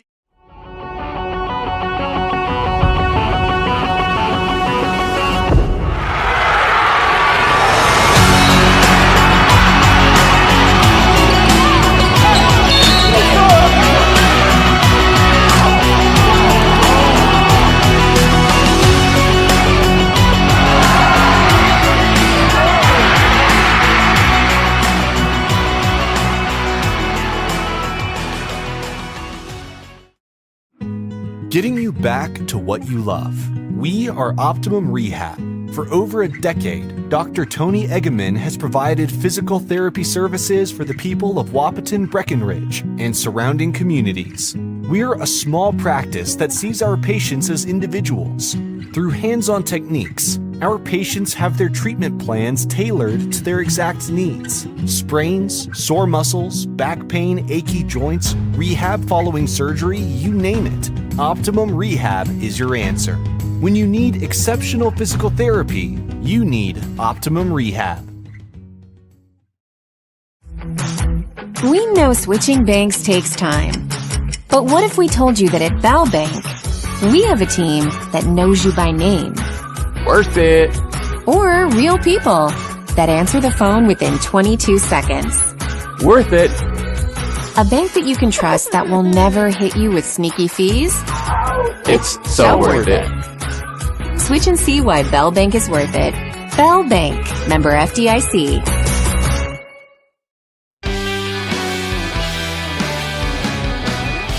Sneaky fees in Bell Bank, but we got a credit to OSPTI, our halftime show. For all your physical therapy needs, contact the professionals at OSPTI with locations in Fergus Falls and in Breckenridge. Our OSPTI halftime score is 7-0 in favor of the Cowboys. A tight game, Mike McCall. And Mike, what do you think the adjustments are the coaches are making at halftime? I really don't know that OTC is going to make a lot of adjustments, especially offensively. They've controlled the ball the majority of the first half. They just haven't got the ball in the end zone. And you have to wonder, had it not been low on time where they had to throw the ball, would they have been able to score? Yeah. Defensively, I think they're going to have to try and do something wide. Breck there at the end of the half, able to get some wide runs with David Erlinson. So I think they're going to have to try and force everything back inside a little bit better. Yeah, I think, with Breck not being able to score here, they'll get the ball to start the second half. It's going to be important for them to go down and maybe try and put this thing in the end zone and give them a little bit of lift to start the second half. Absolutely. And I think, like I said, I think offensively their line is starting to take over a little bit. They're moving the football. We just got to get rid of the penalties. And you talked about some of the adjustments that they might make, but head coach Eric Olson's got to be happy with where they're at right now, trailing 7-0 and threatening at the end of the first half. Could be a 7-7 ball game or different, 7-8. Absolutely. And I think that if this first drive of the second half is going to be huge for both teams. Breck's going to want to go down and get it in the end zone. Yep. And if Ottertail Central can force a punt, especially when Breck is probably going to be going into the wind the first drive, it's going to put them in a pretty good situation. A lot of big plays here in the first half. The Cowboys defensively stopping the OTC on 4th and 3 on the fake punt attempt, and then the interception down deep in Cowboy territory, and the Cowboys come away with a tipped interception. Yeah, those two plays that have been big. The fake punt that they weren't able to execute on, and then down here in scoring position, and then they ended up turning over. The ball hit the receiver's hands and then went to tip drill and ended up in Kappas' hands. But if you go back and if the Bulldogs don't come out on top in this game, they'll look at those two key plays here in the first half as big moments in this game. Yeah, and I think Breckenridge is going to want to make a statement this first drive. I think they're going to want to go down, go up 2 scores, and having somebody who used to run an offense that's ground control and everything else, 2 scores is tough. From unofficially 16 minutes and 40 seconds time of possession for OTC in that first half, Brian. Wow. I mean, the game plan is working. Keep the ball away from Breckenridge's offense.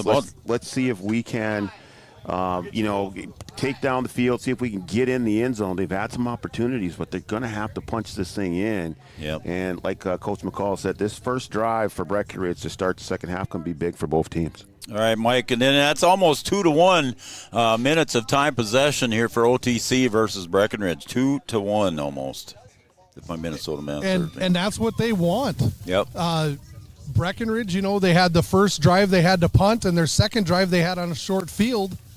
And then they had the one here at the end with, 30 seconds left in the half. Yep. So I think Breck has only had the ball 3 times in the first half. All right, Mike McCall on the sidelines for us here, Three Borders Sports Network, and Red River Communications bringing you this broadcast. And B-Dub, we'll come back. We'll take a short break. We'll come back with some of our shout-outs here that we've got coming in on Three Borders Sports. We got a bunch of them. We'll be right back.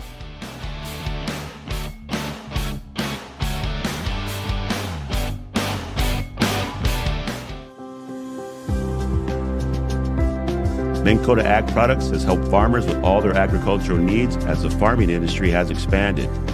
They provide farmers with all their chemical, fertilizer, seed, grain, and elevator needs. They also offer deep band tillage, chemical application, and fertilizer application, just to name a few. Proud to be a partner in your operation since 1941. Download the MKAP Grower 360 app from your app store today to see current market prices, your tickets, and any essential information for your operation. Thanks for all your hard work. Welcome to the City Brew Hall in downtown Wahpeton, your food and entertainment destination. Located in the beautifully restored Old City Hall, it's the perfect place to gather with friends and family. Enjoy craft brews, signature cocktails, handmade pizza, and local favorites. Step into the Brewcade, fun for all ages. Play arcade games, interactive darts, and supercharged shuffleboard, or try your luck with pull tabs, e-tabs, and blackjack across 2 exciting levels of gaming. Don't forget to join our 5 Stars loyalty program and follow us on social media for the latest specials, events, and live entertainment. The City Brew Hall, your food and entertainment destination.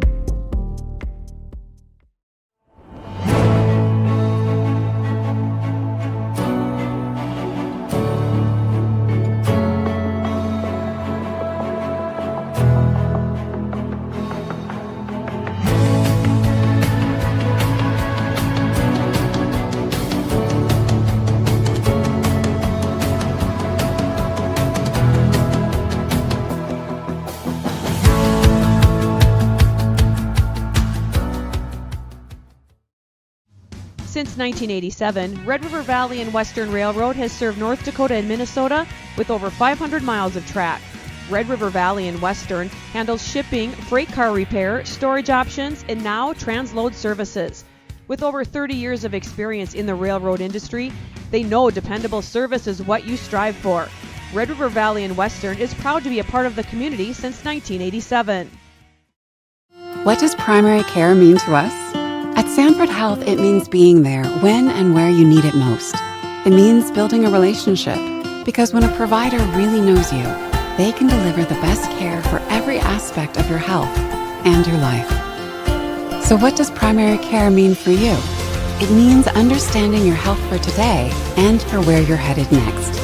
It means a lifetime of care for a lifetime of you.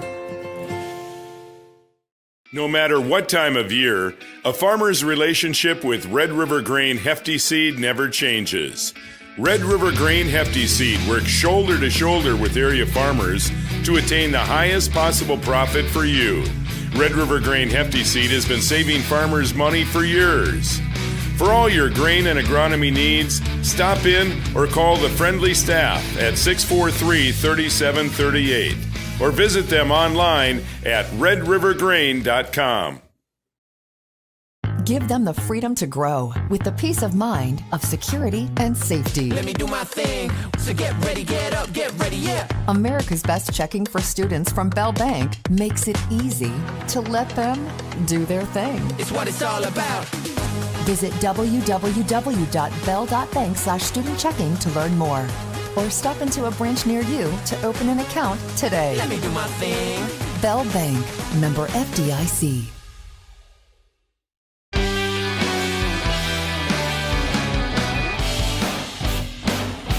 Welcome back to Cowboy Field, and right now here at halftime, the OSPTI halftime show, Carter Cava's leading everybody down below us here in the Sweet Caroline. Baseball's national anthem, but that's one of Carter's favorite ones. Is that what that is? Yeah. Baseball's national anthem. Other national anthem. Okay. Let's say it that way. I thought it was taking me toward out. the middle there, Yards, if you can hear me. I thought it was taking me out to the ball game. To the right there, Yards, I think. Nope. He's too far. He's too far down. He can't. Yeah, he can't move the camera far enough down. So okay. All right. We'll give him the credit then. All right. Our OSPTI halftime show. The Cowboys lead 7-0. We're about 3 minutes away from the kick here, as the crowd is singing "Sweet Caroline." And Carter requested that one, so Tavio playing the music here at halftime. DJ Mad Tavio. DJ Mad Tavio. There you go. Yeah. He's whopping over there. Oh, it's fun up here, I'll tell you that, folks. Well, the winner of this one will go on to play the winner of Parker's Prairie and Walker Hackensack Akeley, Brian. And what do you got? Parker's Prairie up 46-0 now. Yikes! So they're in the third. They are in the. They just finished the first half. Oh my! That was what. Yeah, they were up. Yeah, it's at halftime. All right, I promised everybody we'd be going through the shout-outs here. So the Studio 22 Design shout-out line is open. Shoot me a text at 701-640-2619. Women's boutique clothing, gifts, and custom shirts open late on Wednesday nights till 8 p.m. And Lisa has a new store located in Breckenridge right on Highway 75. Stop and see Lisa at Studio 22. Karen and Carly Kappas always cheering on the Cowboys or the Cowgirls. Jeannie's watching, looking good on the big screen, she said, on Red River Communications Cable Channel 28. Another get well soon there to Tara and Glenn. They're down there in St. Paul. And Tara, she's looking pretty good in that picture she sent there. So good for you, young lady. Let's see what else we got here. I got a bunch more. Tough loss for the Cowgirls last night. Former 95 state runner-up team David Janning is cheering on the Cowboys from sunny palm tree-filled San Jose. San Jose, as he always is. And this one's for you, buddy, this picture. What? See, here we go again. I don't understand. Look at the palm trees. I don't understand why people choose to torture me like that. But he says he has a guest room for you, so anytime you want to go. Oh, we're coming on. I'm bringing my golf clubs, too. David's open. All right, you better make a tea time for Brian, too, there. All right, Grip's watching there from Foston, Minnesota. I'm guessing he's up there refereeing a game up there in Foston, unless he's just up in Foston vacationing. He's up there visiting family, we'll say. Wayne Grippentrog and Gripper Sports in downtown Wahpeton. All your favorite team's sports apparel. Thank you, Gripper, for tuning in and watching Three Borders Sports Network. He's just watching to see if there's anything that he wants to correct us on. Here is Newtown. I think I've ever said the name of this town before. Hot Springs, South Dakota. It's a Grandpa Schillinger cheering on Landon Schillinger. So how about that? Go Cowboys and Landon Schillinger from Grandpa in Hot Springs, South Dakota. That's kind of an oxymoron, isn't it? Hot Springs? In South Dakota? Hot. Yeah. It's supposed to be cold there. Everyone else thinks it is. Whatever. Dead air. Whatever. Why? I don't understand why you would do that. Jerry and Gail Holzbauer watching and cheering on the Cowboys, and you are very welcome. Thanks for the comments. Josh Mansky and Paige Kelson, they're cheering on and watching the game. Go Cowboys. Great job, Yards. Also, that. So Yards has got a fan club. Oh, now. He's got a big fan club. Wow. Going. There was another message here a little bit earlier. Is he going to be signing autographs after the program? He might be. He might be. Yep, and shout out to Yards again from Cade and Allie Kelson, so they're watching. Yeah, Wow. he's got all kinds of people cheering him on. I guess so.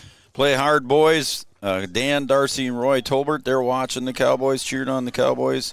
Here's Brian Geffrey. He was watching the Cowgirls last night. He's watching the Cowboys today. Got to run that oop-de-op. What in the world is he saying? Oppity-op play? Oppity-oop? Oopity-op play. I don't know what he's talking about. I don't either. Steve Tolbert, I got to mention that one too. Who knows what Brian Geffrey's talking about? Congratulations to him and his Wildcat shooting team. How about that? Yeah, I saw that posted online. I think they're national champs, aren't they? No, the heater's not on for Brian right now. Who asked that?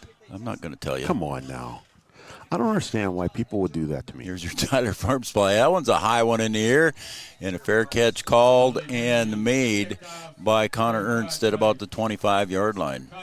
Yeah, they want to know if the heater was on for you. Oh, my goodness. It's in my pickup. I didn't bring it for him. But you didn't bring it for me. You brought it for you. I did, too. I brought it for you. Yeah, okay. Good luck in the second half from Zach Kropp, former Cowboy from 2003. He's over in Perham, Minnesota. Thanks for watching, Zach. Appreciate it very much. Let's go Cowboys, cheering on number 13. He just made a fair catch on that kickoff, Connor Ernst, from your nieces and nephew in Fordville, North Dakota. All right, here we go. 1st and 10 for the Cowboys. Ball at their own 25-yard line. In motion goes Armitage, his first touch, and he's going to get across the 25 into about the 28-yard line, just a 3-yard carry. He ran quite a ways there just to get 3 yards. Yeah, he had a lane there, and then I think it was – let's see who came over and made that tackle. I think it's number 80, Stephen Mills coming over and making that tackle. Mills getting his name called a few times here. Gabe Armitage on the carry. Welcome back, Gabe Armitage. And it's nice to see Lawson Oliphant on the sideline as well. So he's up and around. Good for those guys. Welcome back. Get well soon. Lawson. Armitage in motion. This time Kappas will step back and he'll throw it. Caught. Cooper Roberts on a slant near the 50. Still fighting, trying to get some more yards, and he does.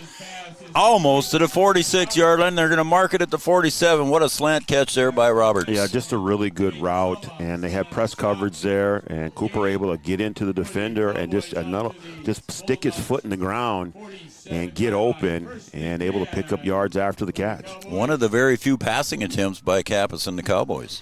Yeah, they've kept it on the ground here with the wind blowing the way that it is, but that's a nice, safe pass. That's almost as good as a run, and they pick up a bunch. 1st and 10 in Bulldog territory for the Cowboys at the 47. Faked handoff to Erlinson. Here comes Kappas on the near side on the sweep to the 40 to 35, and he'll get met there.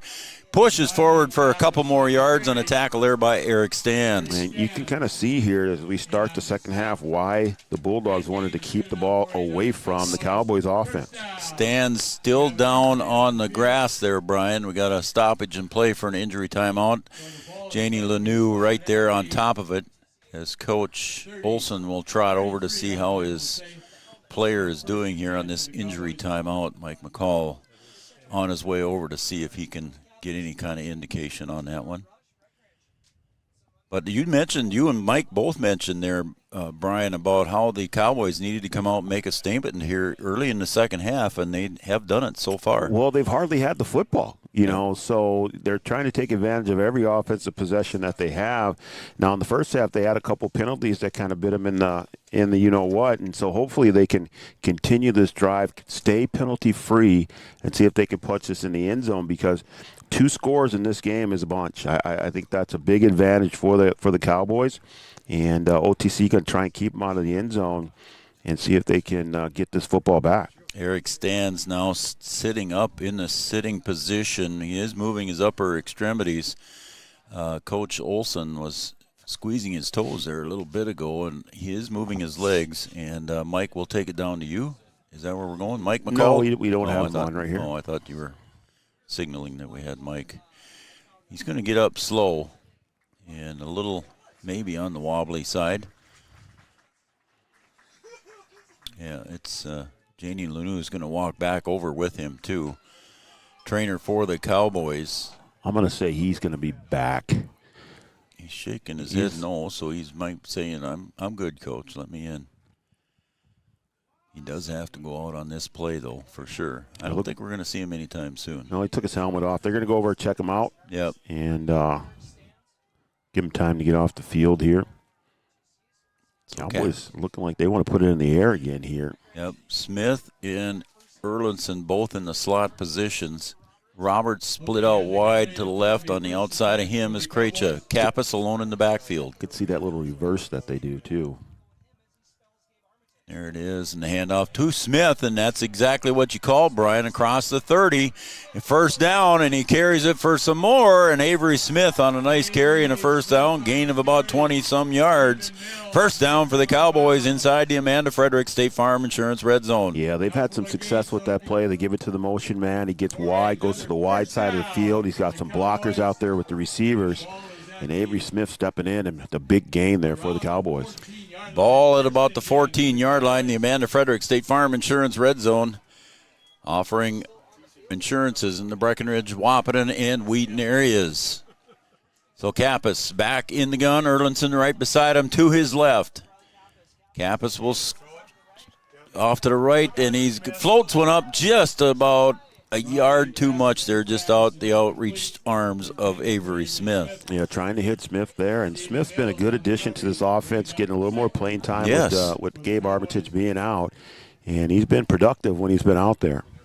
So now it'll be 2nd and 10, ball at the 14. And the Cowboys on the sideline here practicing the snap for the field goal. So Keaton Butts over here snapping. Might want to take a chance here and turn it into a 2-score game.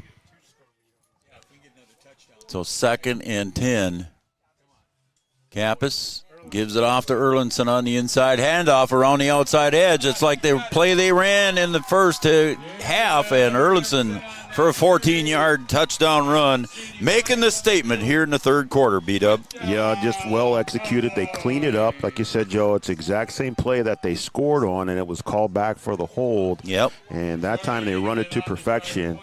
And Erlinson able to take it in for the score, and now the Cowboys will be up by 2 scores, making things difficult here for the Bulldogs. Keaton Butts snapping, Riley Kapp is holding. Charlie Egeman kicking.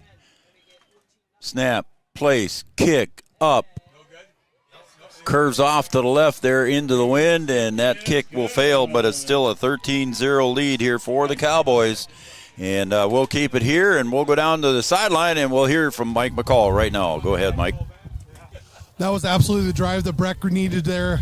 Took it right down the field, was able to score on that touchdown run by Erlinson. Crotch out here, tremendous block by the wide receiver out here, so David could run into the end zone. Good call, Mike. I did not make that mention. I'm glad you brought it up on Charlie Craitch's block out there on the outside. It's a lot of things like that, Mike, that go unseen by the common eye, and you as a former coach caught that one down low, so thank you. You bet.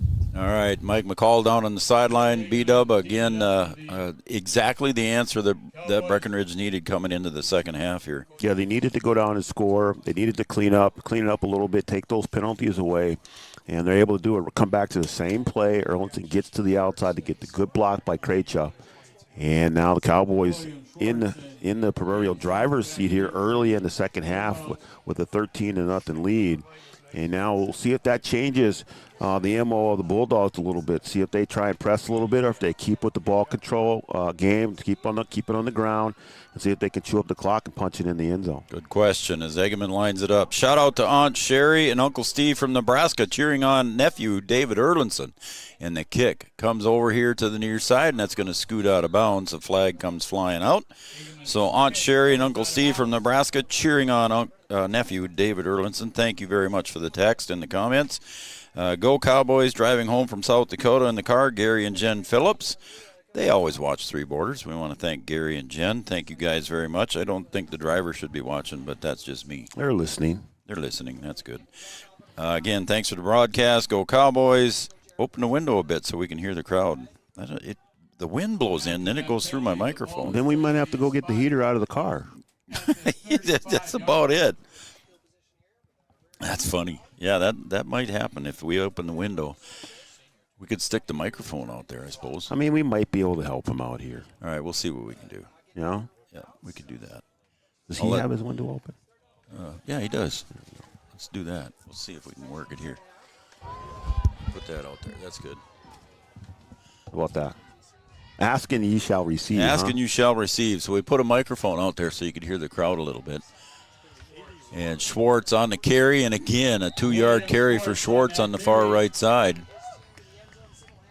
And Cowboys doing well to stop him. I think, again, his biggest carry has been about 6 yards, and that's his average. Yeah, that ball came out, but he was down already. Okay. Well, he got more of a carry on that one than I thought. It was 1st and 10 from the 35. He got about 4. I thought he only got about 2 on that one. But anyway, we'll put the crowd noise out there for you. I hear a little wind noise. We'll see how that goes. The play was from Varsity Blues. It's the Oopity Op or whatever. Oh, is that what it was? Look at all those receivers out there. I love that movie. Well, see, you are into that. I'm not. Carry on the near side by Soma, and he's going to carry it across the 45 to near the 46 for a first down for the Bulldogs. So the Bulldogs coming back with a little bit of offense on their first possession of the second half too, Brian. So staying with that game plan, but able to pick up yards here. Less than 9.5 to go here on the clock. Cowboys defense going to have to come up with another stand here. Still plenty of time to go. A little over 9 minutes to go here in the third. 1st and 10 from the 46 of the Bulldogs. Again, same formation, 2 slot backs. Schwartz directly behind Cameron. Again, waiting for that 10-second signal, and he gets it. So they're running the clock down yet, Brian, trailing by 13, and he'll roll to the right. And a flip the pass over across the middle, and triple coverage there. It was a very, very questionable pass there to Stephen Mills, and triple covered there. He threw that into a crowd. Mills was there, and that went past the receiver again. I think Schwartz was out there too, but that's kind of how the ball got intercepted in the play in the first half, where the receiver had his hands on it, then ended up tip drill, and almost the same situation there. 2nd and 10, ball at the 46 for the Bulldogs. Watching the back judge. Cameron's staring right directly at him. And now ready to go.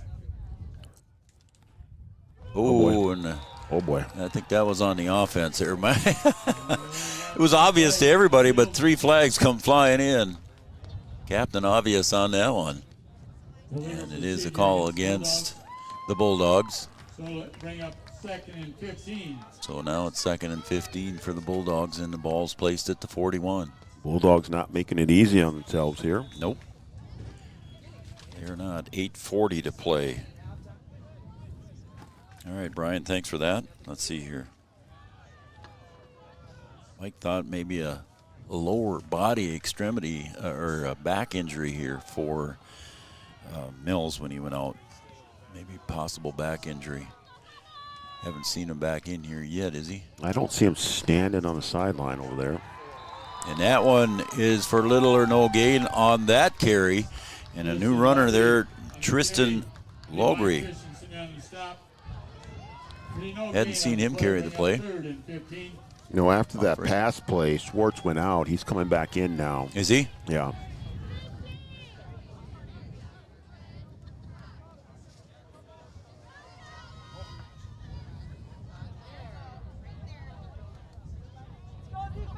All right, here come the Bulldogs again. 3rd and 15 now.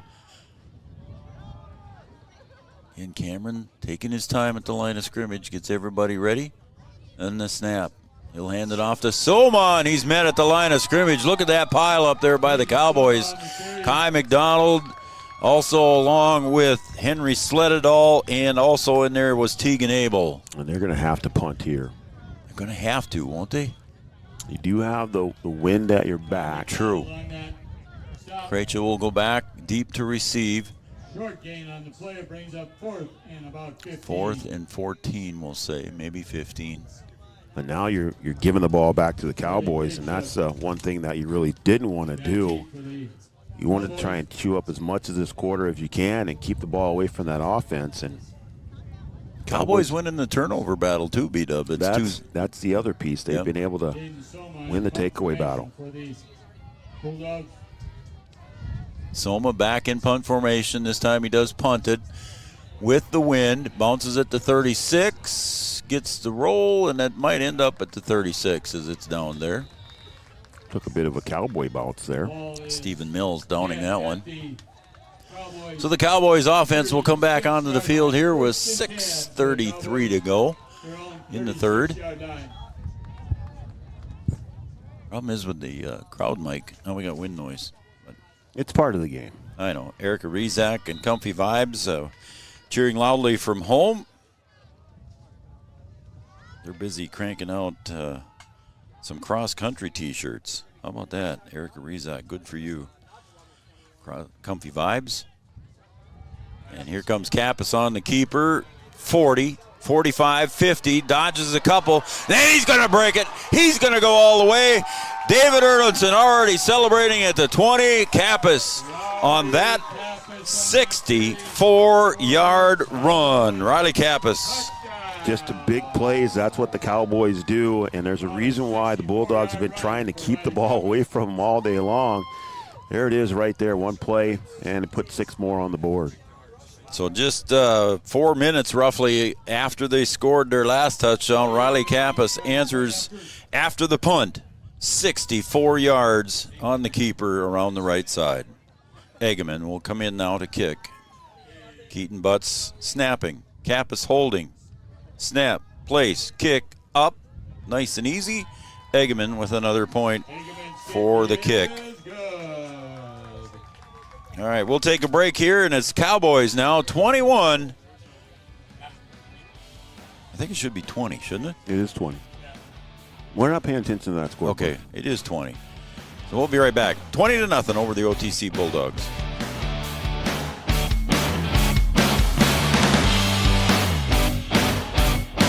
Wahpeton Deli and Eatery, serving delicious deli staples paired with great service and friendly staff. They use the best ingredients and provide a great atmosphere. If you have an office party or an at-home celebration, Wahpeton Deli and Eatery can help with your next event. And now you can order online for in-store pickup.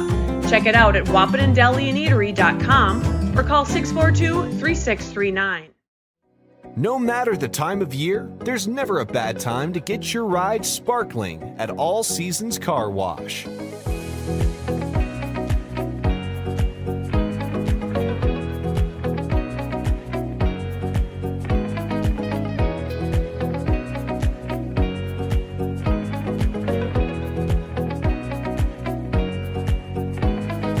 Your ride deserves to shine all year round. We'll see you at All Seasons Car Wash.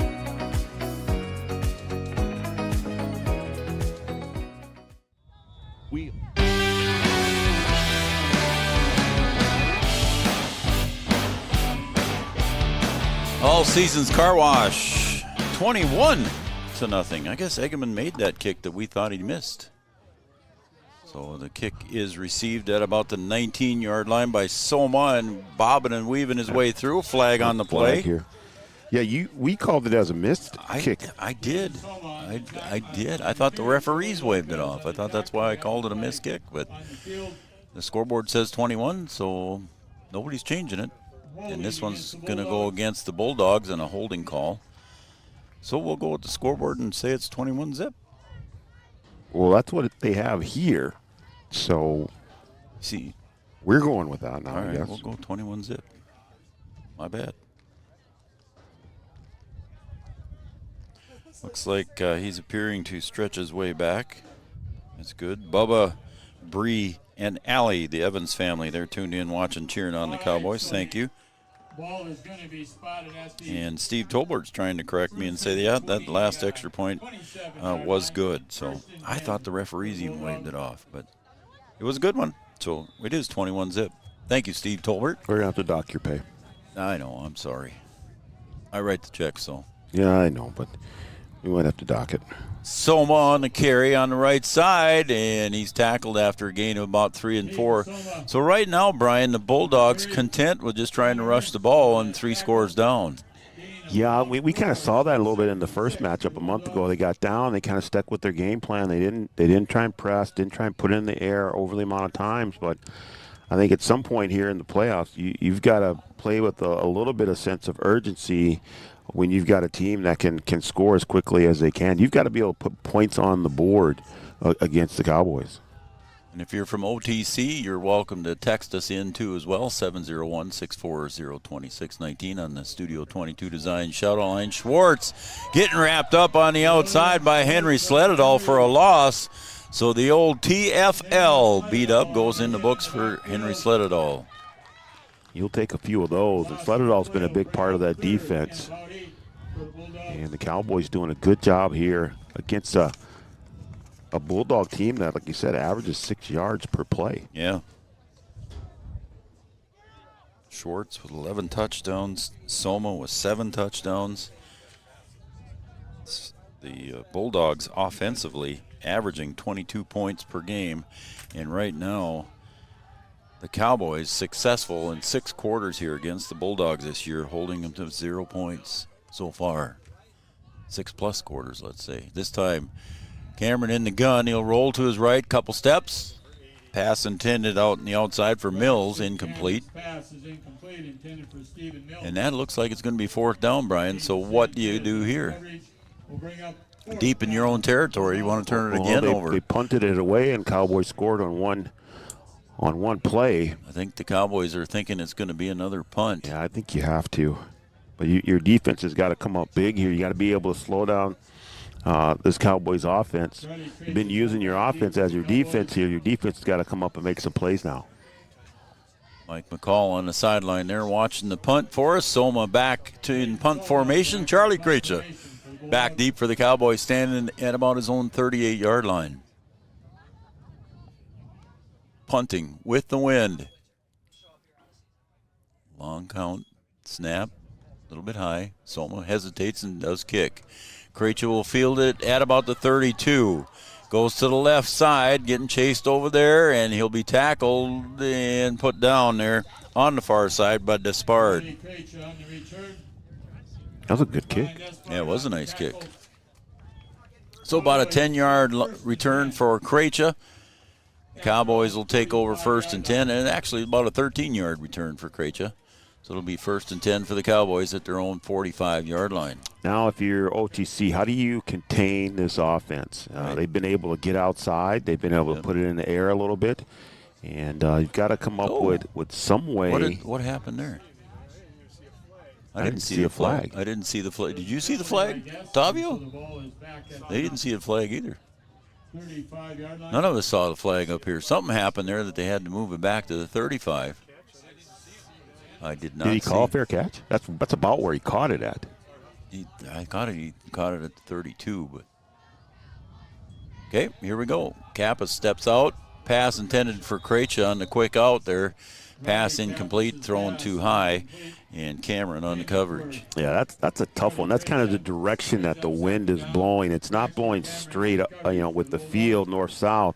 It's a little side wind kind of coming from the southeast there, and that one kind of got hung up in the air, and floated on him. Just floated on him, didn't it? That was the words I was going to use too. And Mike McCall agreeing with our second kick too. It was good. So thank you, Mike, for. I went back and looked. It was good. Did you? I don't know what you were looking at. I thought. Okay. Here comes Erlinson on the handoff, on the inside handoff. He'll cut it back up a little bit. Gets forward, gains about 3 or 4. So now it makes it third. They only give him 2, so it's going to be 3rd and 8. Yeah, OTC did a good job of stringing him out there, able to contain him, didn't let him get to the outside. And just a short gain. Watching number 13, Connor Ernst and the Cowboys from home, and as from Bridget Versdahl. Go Cowboys. Thank you, Bridget. And cheering on Connor and the crew. I think I'm all caught up here, buddy. I mentioned Karen and Carly way back at the beginning, didn't I? Yeah, you did. Okay. Riley Kappas rolls to his left and throws with his right. There is a reception by Levi Christensen, and he gets across near the 45 of the Wildcats. The Bulldogs. Go ahead, Brian. No, he had his pick there. He had Krejci a little bit deeper than Christensen. He decided to go underneath, take the safe one, and still pick up the first down. So that will start the clock there after the chains have moved. It's 1st and 10 for the Cowboys and about 3:13 to go here in the third. Checking in with the play will be Armitage. Coming out will be Sanchez. Cowgirls lost volleyball last night. Good volleyball match, though. You can go back on our YouTube channel and watch that one. Very entertaining volleyball match. Yeah, WCA, a good team. They went to the state tournament last year, took 3rd, and they come back and get a win on the road. Erlinson gets pushed out of bounds, but he's close to a first down. Maybe, nope, they're going to mark him short. Yeah, just short over there. Stepped out of bounds over there. 2nd and 4, 6-yard carry. About half his average. Isn't that something? That's crazy. Jeepers. I think both of these teams put up really good numbers. Yep. They just do it in different fashions.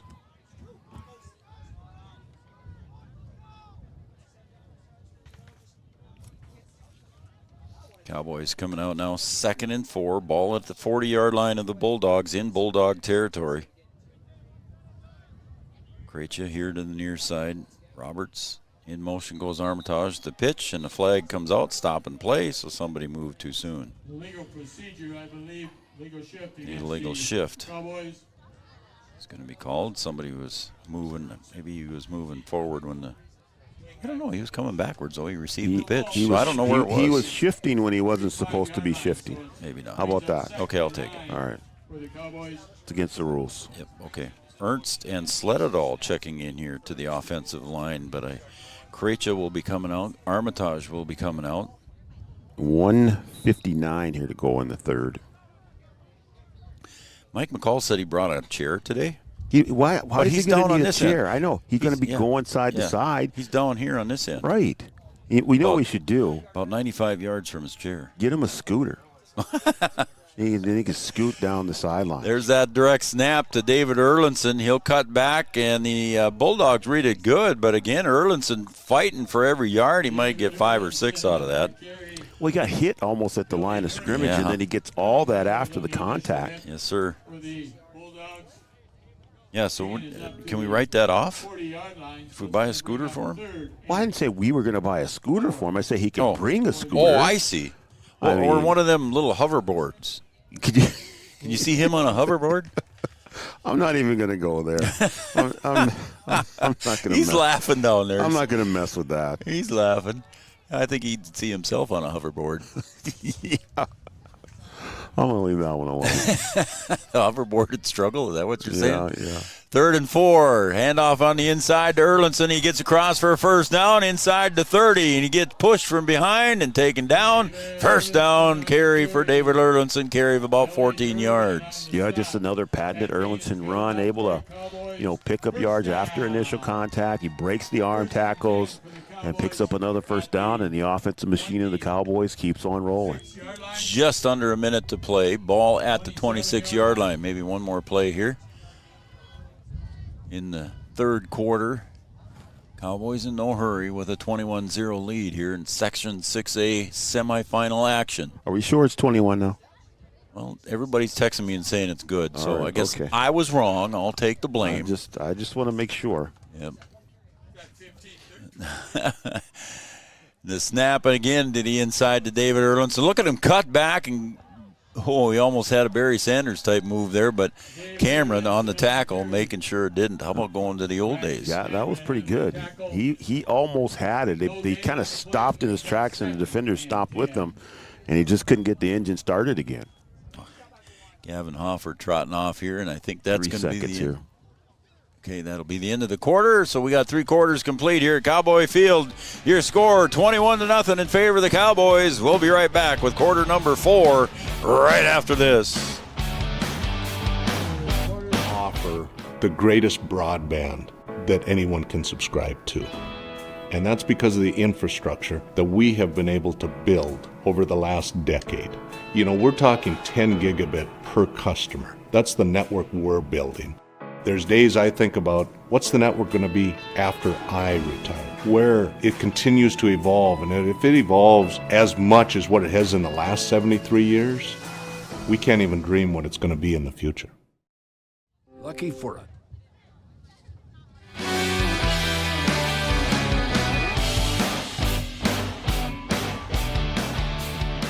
I'm waiting for his reaction. I'm sure he's going to want to talk now here, so we got to send it down to Mike. You there? Can you hear us? He's not on. He's not on yet? All right. I thought maybe he'd respond to that. We got a picture from who sent you that? Brian Geffrey. Oh, jeez. Sent a picture of a scooter. Mike just replied yes, and I saw him chuckling down there. So we had a picture of a scooter. He could put his mic in the basket, and then he could. Here he comes. And a water jug. All right, Mike, go ahead. Yeah, I could use one of those. That would be pretty cool to have. Just kind of tote back and forth, and it's better than a hoverboard, that's for sure. Yeah, well, better than a hoverboard for sure. Yeah, all right, your chair's down there feeling lonely. Maybe you should head that way. Well, I'm doing pretty good today, so all right. Don't really need it. It's not really cold, and you're down there in shorts, so you're having a good time. What are you seeing down there, Mike, and the offensive line here for Breckenridge kind of taking over here?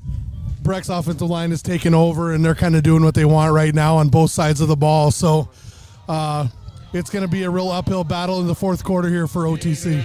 Speaking of uphill, there goes David Erlinson for an uphill run, and he carries it forward, I believe, for a first down for the Cowboys, and they'll be inside the Amanda Frederick State Farm Insurance red zone. Amanda Frederick with services offered in Breckenridge, Wahpeton, and Wheaton areas. So Brian, another first down run there from David Erlinson puts it at the inside the 15-yard line. Yeah, the Breckenridge offense is rolling, and they're starting to chew up a little bit of clock themselves here. Yep. And Bulldogs are going to have to try and be in a little more of hurry-up mode once they get that football back. That same inside handoff to David Erlinson breaks a tackle and, again, carries it forward for about 8 or 9 yards. Again, tough running from Erlinson, which we expect. He's just so hard to bring down.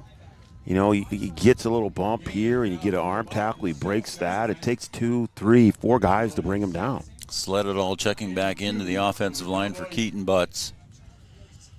2nd and 2 after that 8-yard run by Erlinson. Ball at about the 6-yard line. So we saw Schwartz left, Schwartz right. Are we seeing Erlinson right, Erlinson left? Well, pretty much here. You can mix Kappas in a little bit. Avery Smith is in there again. Yep. And they spread out here. They might put this thing in the air. Slant pass to Cooper. Slow snap, and Riley Kappas getting chased out of the pocket. Got to go to the right side. He'll get tackled down inside the 5. Good news for the Cowboys is I think he's close to a first down. Yeah, they were looking at Roberts over here. I think they were trying to go that way. He had the advantage earlier in the 3rd quarter where he's able to run just a little quick slant and pick up a big first down. He's talking to the official like he got grabbed over there. But I think they were looking his way. So it's going to be 1st and goal to go here inside the Amanda Frederick State Farm Insurance red zone for the Cowboys. 1st and goal from the 4-yard line on the far hash. I'm Joe Schreiner. He's Brian Watson. Camden Yards Kelson up on the rooftops, providing your camera shots. Mike McCall down on the sidelines. And here we go, a direct snap to David Erlinson. Fakes the handoff to Kappas. He says, I'll keep it. Flag comes in. 2 flags come in. Same spot.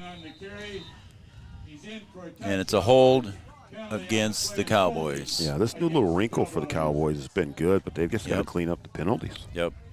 So again, the inside or a direct snap to David Erlinson again does not work for the Cowboys here. I shouldn't say again does not work. It just doesn't work this time for the Cowboys. So the ball is placed at the 14-yard line.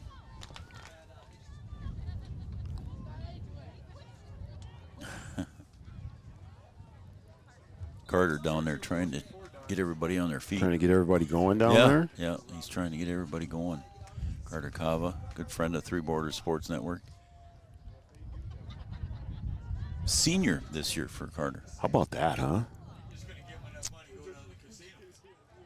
And Kappas now in the gun. And I believe that's Armitage that was off to his left. And it was. Throw down to the corner and incomplete to Krecha. Krecha was in the corner of the end zone there, Brian, on the front corner of the end zone. Almost made the catch. Yeah, good coverage there by Ryan Despard. Right there as the ball arrived. Just a little corner route, just right to the pylon there. Remember, the holding call pushed the Cowboys back. That's why it's 2nd and goal now from the 14 with 9:31 remaining in quarter 4. This time Erlinson lines up to the left of Kappas. Got Roberts up there one-on-one, top of the screen. This time Kappas will pull it down and come around the near edge, and I think he's going to get in easily. And Krecha again with the blocking outside. And Krecha with a nice block secured it for Riley Kappas on the 14-yard touchdown run. Yeah, you don't know how important those blocks are on the outside, but Krecha doing a good job again and able to clear up that outside, and Kappas able to just get around the edge just too fast and able to take it in the end zone. So Charlie this time will come in to kick with the wind. Egeman. I'm going to watch the referee myself now. Okay, sorry. Charlie, he's a soccer player. So he's got that little hook kick, and it comes up and through. That was good that time, right? That one was good. And he kicked by Charlie Egeman here with, it's hard to read that again. How much is that there, guys? 9:23? Is that? No, it can't be 9:23. What is it? 9:23. Is it 9:23? All right, thank you. What? You have your contacts in? I don't need them. Oh. Don't have them. The sun was up when I looked the first time. Now I can see it plain as day. It's 9:23. I don't know what you're talking about right now. It's 28-0. Wow. You're lucky we don't have the camera pointed over there today. People would be like, stop. They would understand the doubt that Chad and I have when we talk about the 2015 vision. Well, now you can see it. Yeah, now you can. It's no different than it was 2 seconds ago. I want to thank, I'm going to change the subject, Minn Kota Ag Products, all of our sponsors, All Season Car Wash, Country Financial of Wapaton, Casey Formanek, Red River Grain, City Brew Hall and Brewcade, thank you. Red River Communications, internet with a human touch, and cable channel 28, our own dedicated cable channel to when we go live on most of our events. Sanford Health, Red River Valley Western Railroad, Wahpeton Deli, Corner Drug, your prescription specialist, and Comfy Vibes Company, and Eric Rizak, who is also watching us. So thanks again as the wind blows that one off the tee. So Charlie Eggman will go back up there to place it. Want to thank Smith Motors of Wahpeton, your certified GMC Chevrolet dealer. Wahpeton Daily News, Superior Builders, Channel Seeds and Matt Bone, and we got the kickoff from Eggman. He'll kick that one up high into the wind. This time it does not sail out of the end zone. Schwartz drops it at the 10-yard line. And here come the Cowboys to swarm all over him, but he does well to get up across the 15. Oh, and a flag comes in. I think there was a little extracurricular. Yep, at the bottom of the pile there. So there was a little extracurricular, and they're going to call it against the Cowboys. Yeah, you don't need those right now. No. You're kind of in control here, and you just got to play it out here the rest of the way. Keep it clean. Play smart football. Schwartz was tackled after a 5-yard gain, and a little extracurricular on the pile as a 15-yard penalty is marked off to just outside the 30-yard line of the Bulldogs. So we'll see if the Bulldogs can get going here. Just 9 minutes left in this game, down by 28 points.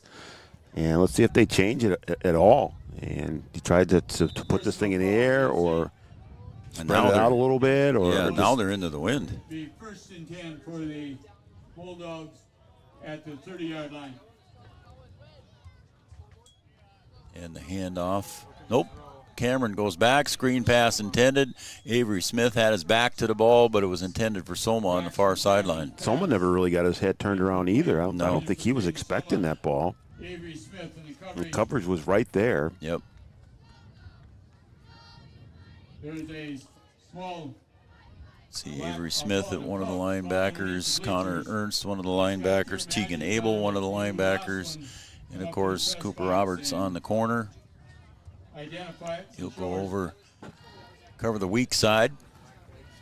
Avery Smith comes over and covers the strong side for the Cowboys. Snap, handoff to Schwartz, was it? Soma on the carry. Tucker Schneider and Henry Sleddahl in on the stop. Tucker Snyder on the tackle. 3rd and 10 for the Bulldogs now, as we're in 8.5-minute territory here, Brian. 3rd and 10. Yeah, that's the issue that you have. If you're not able to move the ball and you're 3 and out, now you're giving it back to the Cowboys, and you're just kind of running out of daylight here. Again, taking time here when Cameron comes up. He'll take the snap. This time it goes to Schwartz right up the middle, and the Cowboys meet him right there, maybe a gain of 1 or 2, and it's going to be 4th and long for the Bulldogs. Yeah, Cowboys just kind of have their ears pinned back and just going right now. You know, the Bulldogs aren't going to try and get outside those tackles. They know they're coming up the middle, and they're just going. And Krejci goes back in punt formation, thinking that the Bulldogs are going to punt, but I think they're not sure. Soma is their punter, so we'll see what they do, or if they're going to get down low and call a timeout.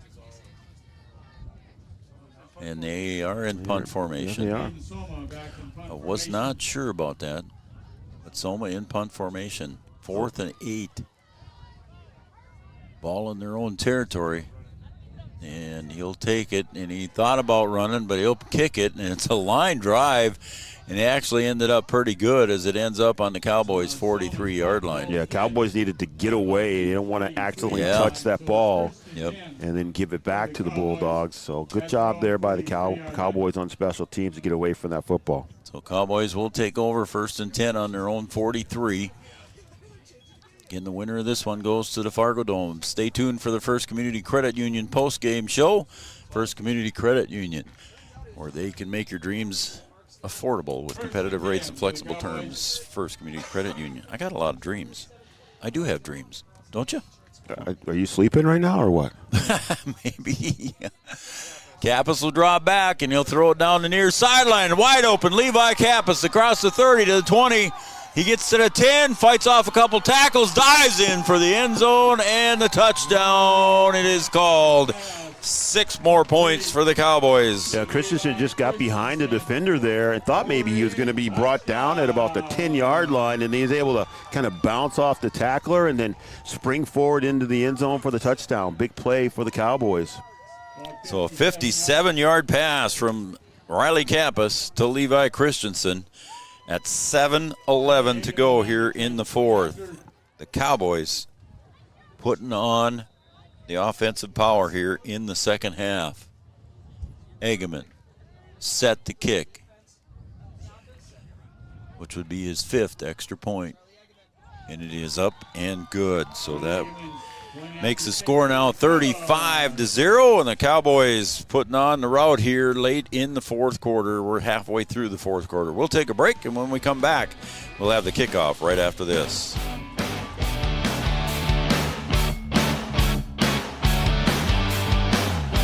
Life is full of choices, big and small. They define us, make us who we are. And when it comes time for you to choose a car, home, your next big adventure, or start a new business, Farmers Union Insurance has the variety of coverage options to protect each perfect moment. Farmers Union Insurance. Contact your local Farmers Union Insurance agent today.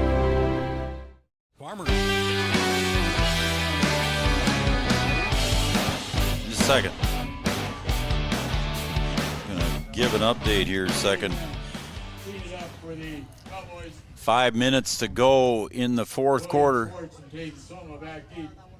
5 minutes to go in the fourth quarter. It's 52-0 in favor of Parker's Prairie. Five minutes left in the fourth quarter.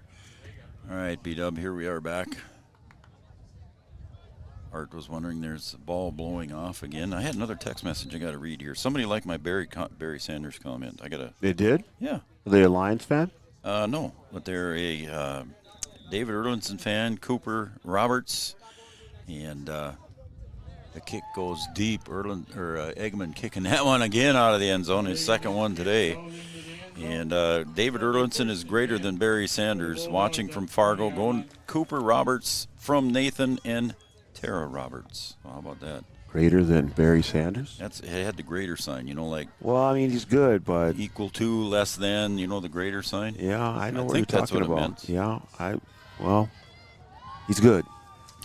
There you go. I'm going to give you that. Brian Geffrey, he still likes the scooter cam. He wants to put a scooter cam on there. Yeah, there we go. Get the parabolic mic on there. There you go. That's a good idea, Brian. Brian Geffrey he might be a Brian producer. Geffrey spending our money. Yeah. 1st and 10 now for the Bulldogs. Cameron will get up over the right side, gains about 3. Cowboys holding him to about a 2 or 3 yard carry from the 20-yard line. We'll mark it almost a 4-yard carry. So it's going to be second and a long 6 for the. There's Carter Kava. I got a video of him from Belinda Sledadal. Got a video from Belinda and Carter Kava. I don't have time to look at it right now. Got another text message. Can you multitask on that thing? Can you have more than? Well, I don't want to play a video. Oh, I don't. Let the sound come. I don't Carter's think you know how to operate He's it. probably singing Sweet Caroline. Cameron under center again, taking his time. No urgency from the Bulldogs as Schwartz will go off the left side. Gets it across the 25, maybe to the 26 or 27. It'll be 3rd down and medium distance for the Bulldogs. And just 5:45 to go and running for the Bulldogs here in the fourth quarter. Mike likes the idea of getting a scooter cam.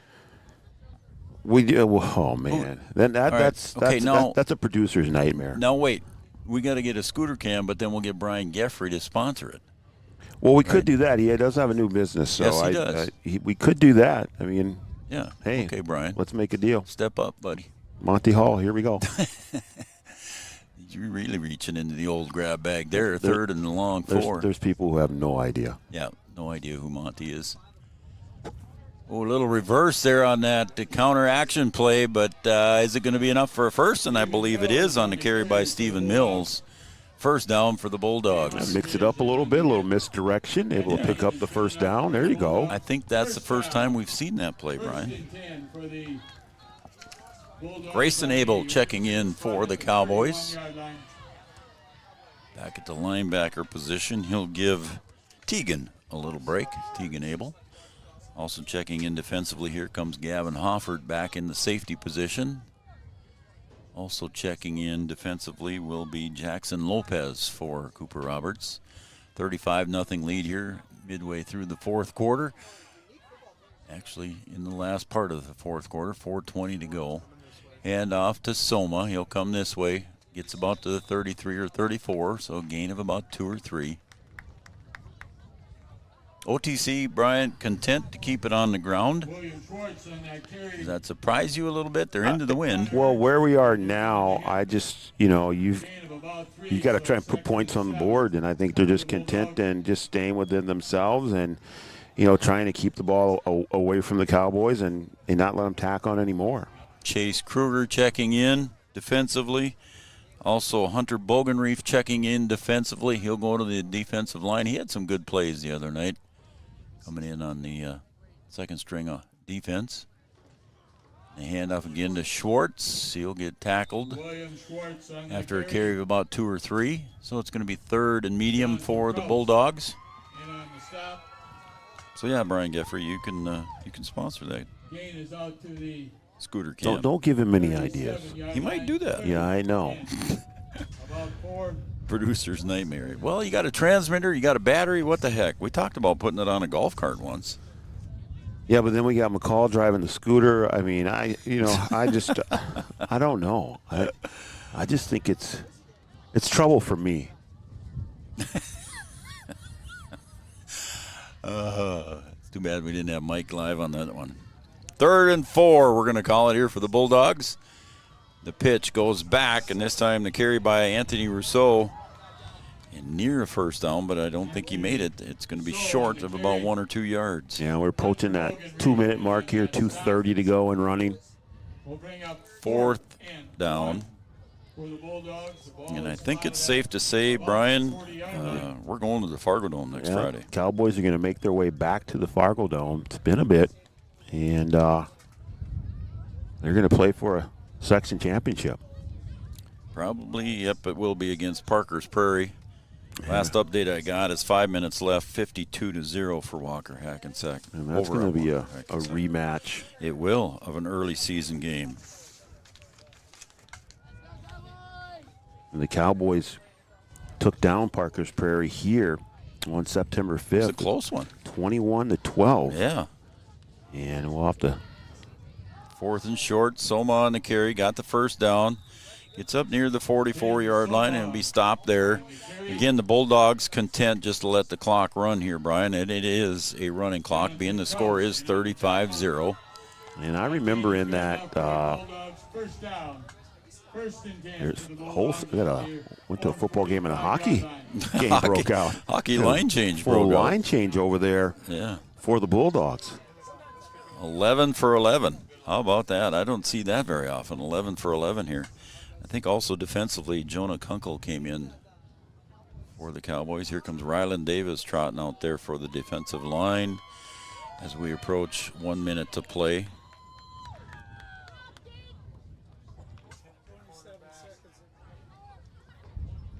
One minute to play, huh? And who's that quarterback here? Lenny Hochstein. He's going to keep it, but he's going to get tackled by Ryland Davis in the backfield, making a tackle for loss. Coming in on his first play on defense, and he gets a 2-yard tackle for loss. Ryland Davis of the Cowboys. And there's 35 seconds left. We'll see if OTC runs another one. Don't forget to stay tuned for our First Community Credit Union postgame show and our Optimum Rehab player of the game. We want you to do all the things that you want to do. Stop and see Dr. Tony or visit his webpage at myoptimumrehab.com. I think they might not throw the flag even if they don't get the play off. I think they've got to snap it here. Okay. It's probably not going to count, though. And they do. And the handoff comes over to the near side, and again, Ryland Davis in on the tackle, and Lockery on the carry, and that will wrap it up here as the Cowboys are victorious. They're going to go to the Fargo Dome. We'll talk about that more when we come back for our First Community Credit Union post-game show. The Cowboys win 35-0. Stick with us, folks. We'll be right back.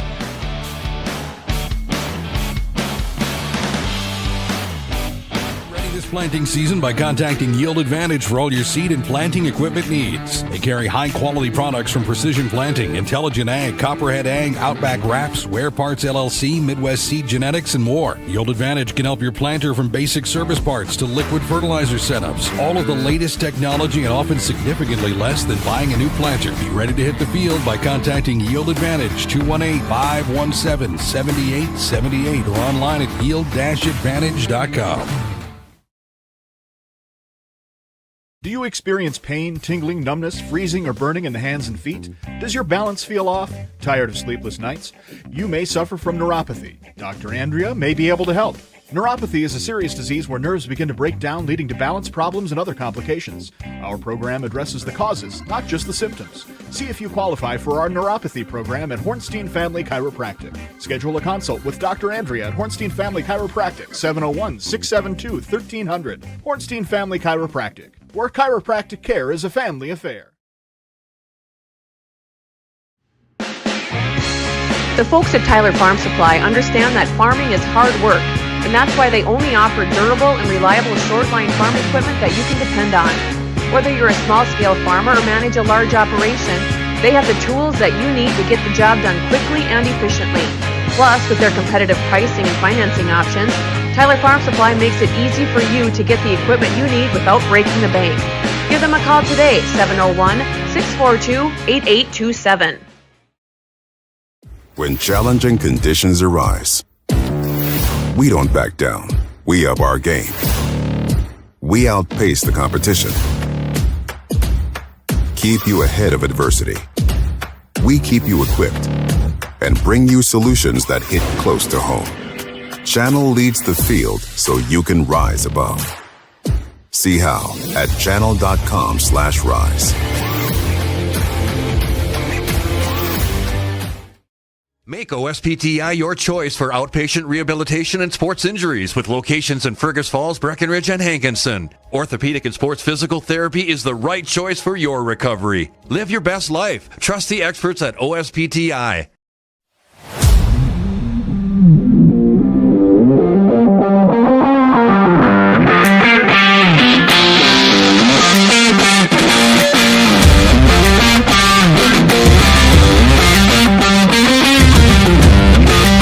Turnaround, cute designs, and so many options.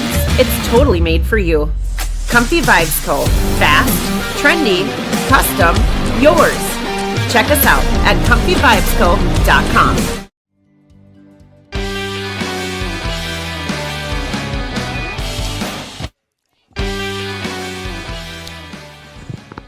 You saw me stick a piece of candy in my mouth, and then you come back from commercial. I'm new. So... Welcome back, everybody, to the Three Borders Sports Network. I'm Joe Schreiner. He's Brian Watson. Camden Yards, Kelson up on the rooftops in the wind, running the cameras tonight. And down on the sideline, we have Mike McCall. And it looks like Mike is ready to go.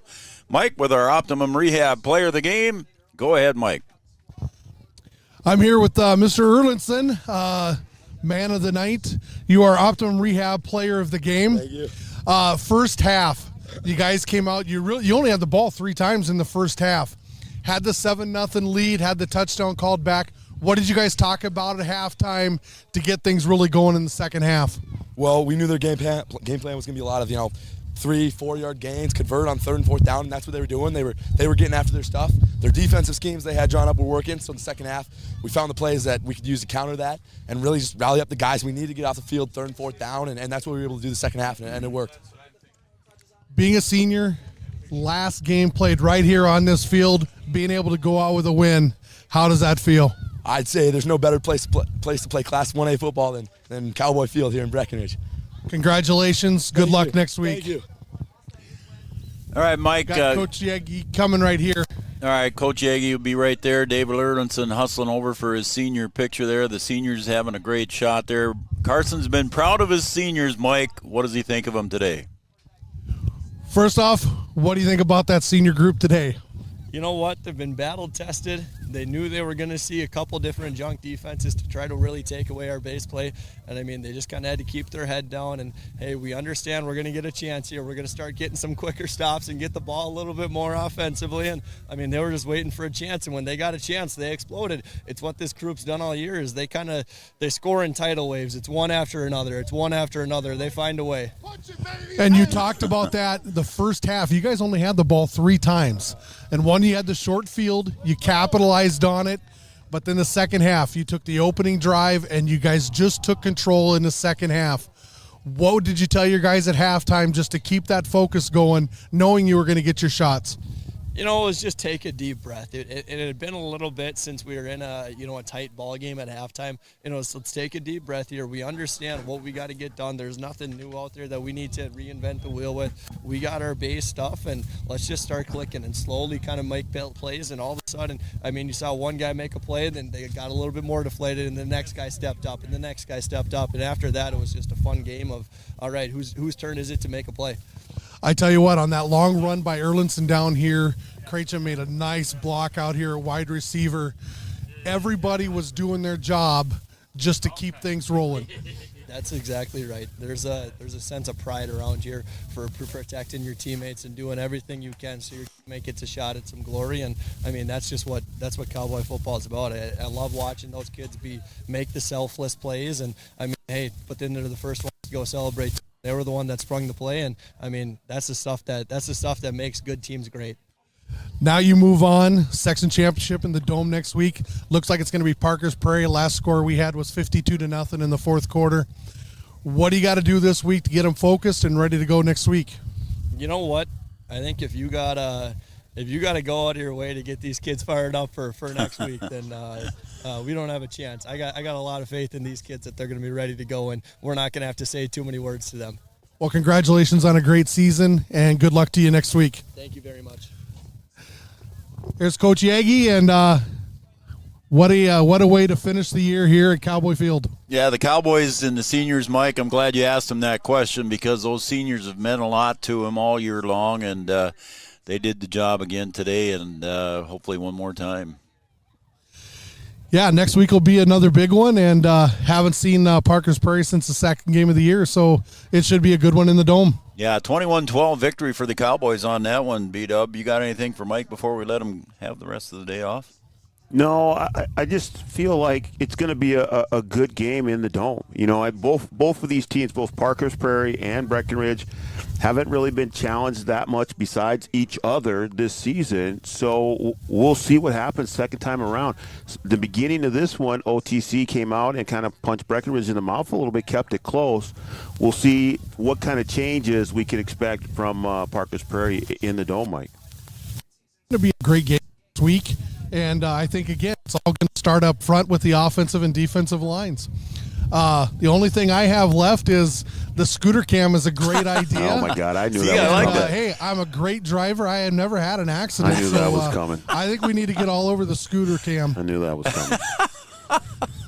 You can't make it up. Let's just stop right I want to thank Brian for coming up with the idea. It's a great idea. Just get the sponsorship going, and I'm just going to cut hey, we're taking this baby to a new level next year. How about that scooter cam? Then that would be great. Mike McCall on the scooter cam. How about that? Slow that guy down. That's funny. Mike McCall on the sidelines. Thanks again, Mike. Great job. Thank you. All right, we'll see him. Hopefully, we'll see him on Friday afternoon. All right, buddy, we got at least one more game left for the Cowboys. Yeah, well, hopefully it's more than that. But, like Coach Yagi said, if you've got to say something to these players in order to get them fired up for the game at the Dome, then there's something wrong. Yep. I think they're going to be ready to go, but I do think they're going to be in for a battle. Absolutely. Parker's Prairie is coming back. Yeah, I think it's second time around. You even saw a little bit of here in the first half. The Bulldogs had a game plan, and they were able to stick to that in the first half. They just weren't fortunate enough to put it into the end zone in that first half. I think if they do, I think it's a totally different ball game in the second half. They had the turnover or two as well that kind of shot them in the foot. But if you take those things away, I think it's a little bit different, and Breckenridge doesn't stretch this thing out. But now you move on to Parker's Prairie. Breckenridge wins by 35. Parker's Prairie goes plus 50. Two high-powered offenses in the dome on the fast turf, if we want to say that.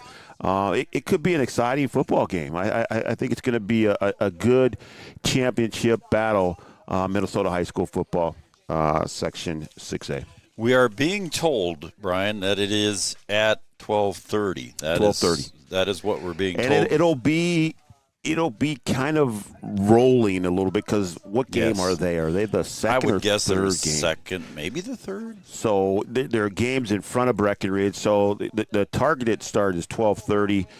It could be after that. I don't think it'll be before that, but it could be after that. So bear with us, folks. We'll be there to provide that game to you on Three Borders Sports Network, and we thank Section 6A Minnesota Football for allowing us to do that. Chuck Everett, hats off to you, and we appreciate that part of this. Yeah, we do. It's good. It's fun for us to be able to follow the Cowboys. It'll be fun to do a game in the dome. I don't have to worry about bringing the heater. No, we'll be okay there. McCall can wear shorts if he's able to make it. We haven't got a time off for him yet. I'm gonna leave all my Three Borders gear at home, and I'm gonna wear all my Sioux gear up there. No, you're not. Isn't that what I'm supposed to do? No. Oh, no. Okay. You wear your Three Borders quarter zip vest, and you're fine. I'm just saying. I might wear some. Well, if I have to put on green, I could wear Sioux green. No, just don't. Yeah. I'm just saying. I want to be in the spirit when I get back. I get on that campus. I gotta represent, as they say, as the young kids say. Let's get out of here. All right, we're having fun. Scooter Cam is coming. Everybody stay. Scooter Cam is not coming. I'm vetoing that. That's going to conclude our First Community Credit Union postgame show. Make your dreams affordable with competitive rates and flexible terms. First Community Credit Union. Also, our player of the game to Optimum, sponsored by Optimum Rehab. And I got to stop. Look at that little puppy dog over there. Look at that. That's barely bigger than your foot. What is that thing? That's a yip dog, I guess. And our Optimum Rehab player of the game, congratulations to David Erlinson. So congratulations to him. And I think that's about it, huh? I think so. We're looking forward to next Friday at the Dome. Absolutely. We'll be there, folks, Friday afternoon around 12:30. Bear with us. We'll go on the air live as soon as we can up there. That'll also be on Red River Communications Cable Channel 28. This broadcast was brought to you by Red River Communications. For Brian Watson, Camden Yards, Kelson, Mike McCall over on the sideline, I'm Joe Schreiner. Everybody at Three Borders Sports Network, congratulations to the Breckenridge Cowboys moving on to the Section 6A championship game as they defeat OTC by the score of 35-0. Good afternoon, everybody. Have a great weekend and be safe.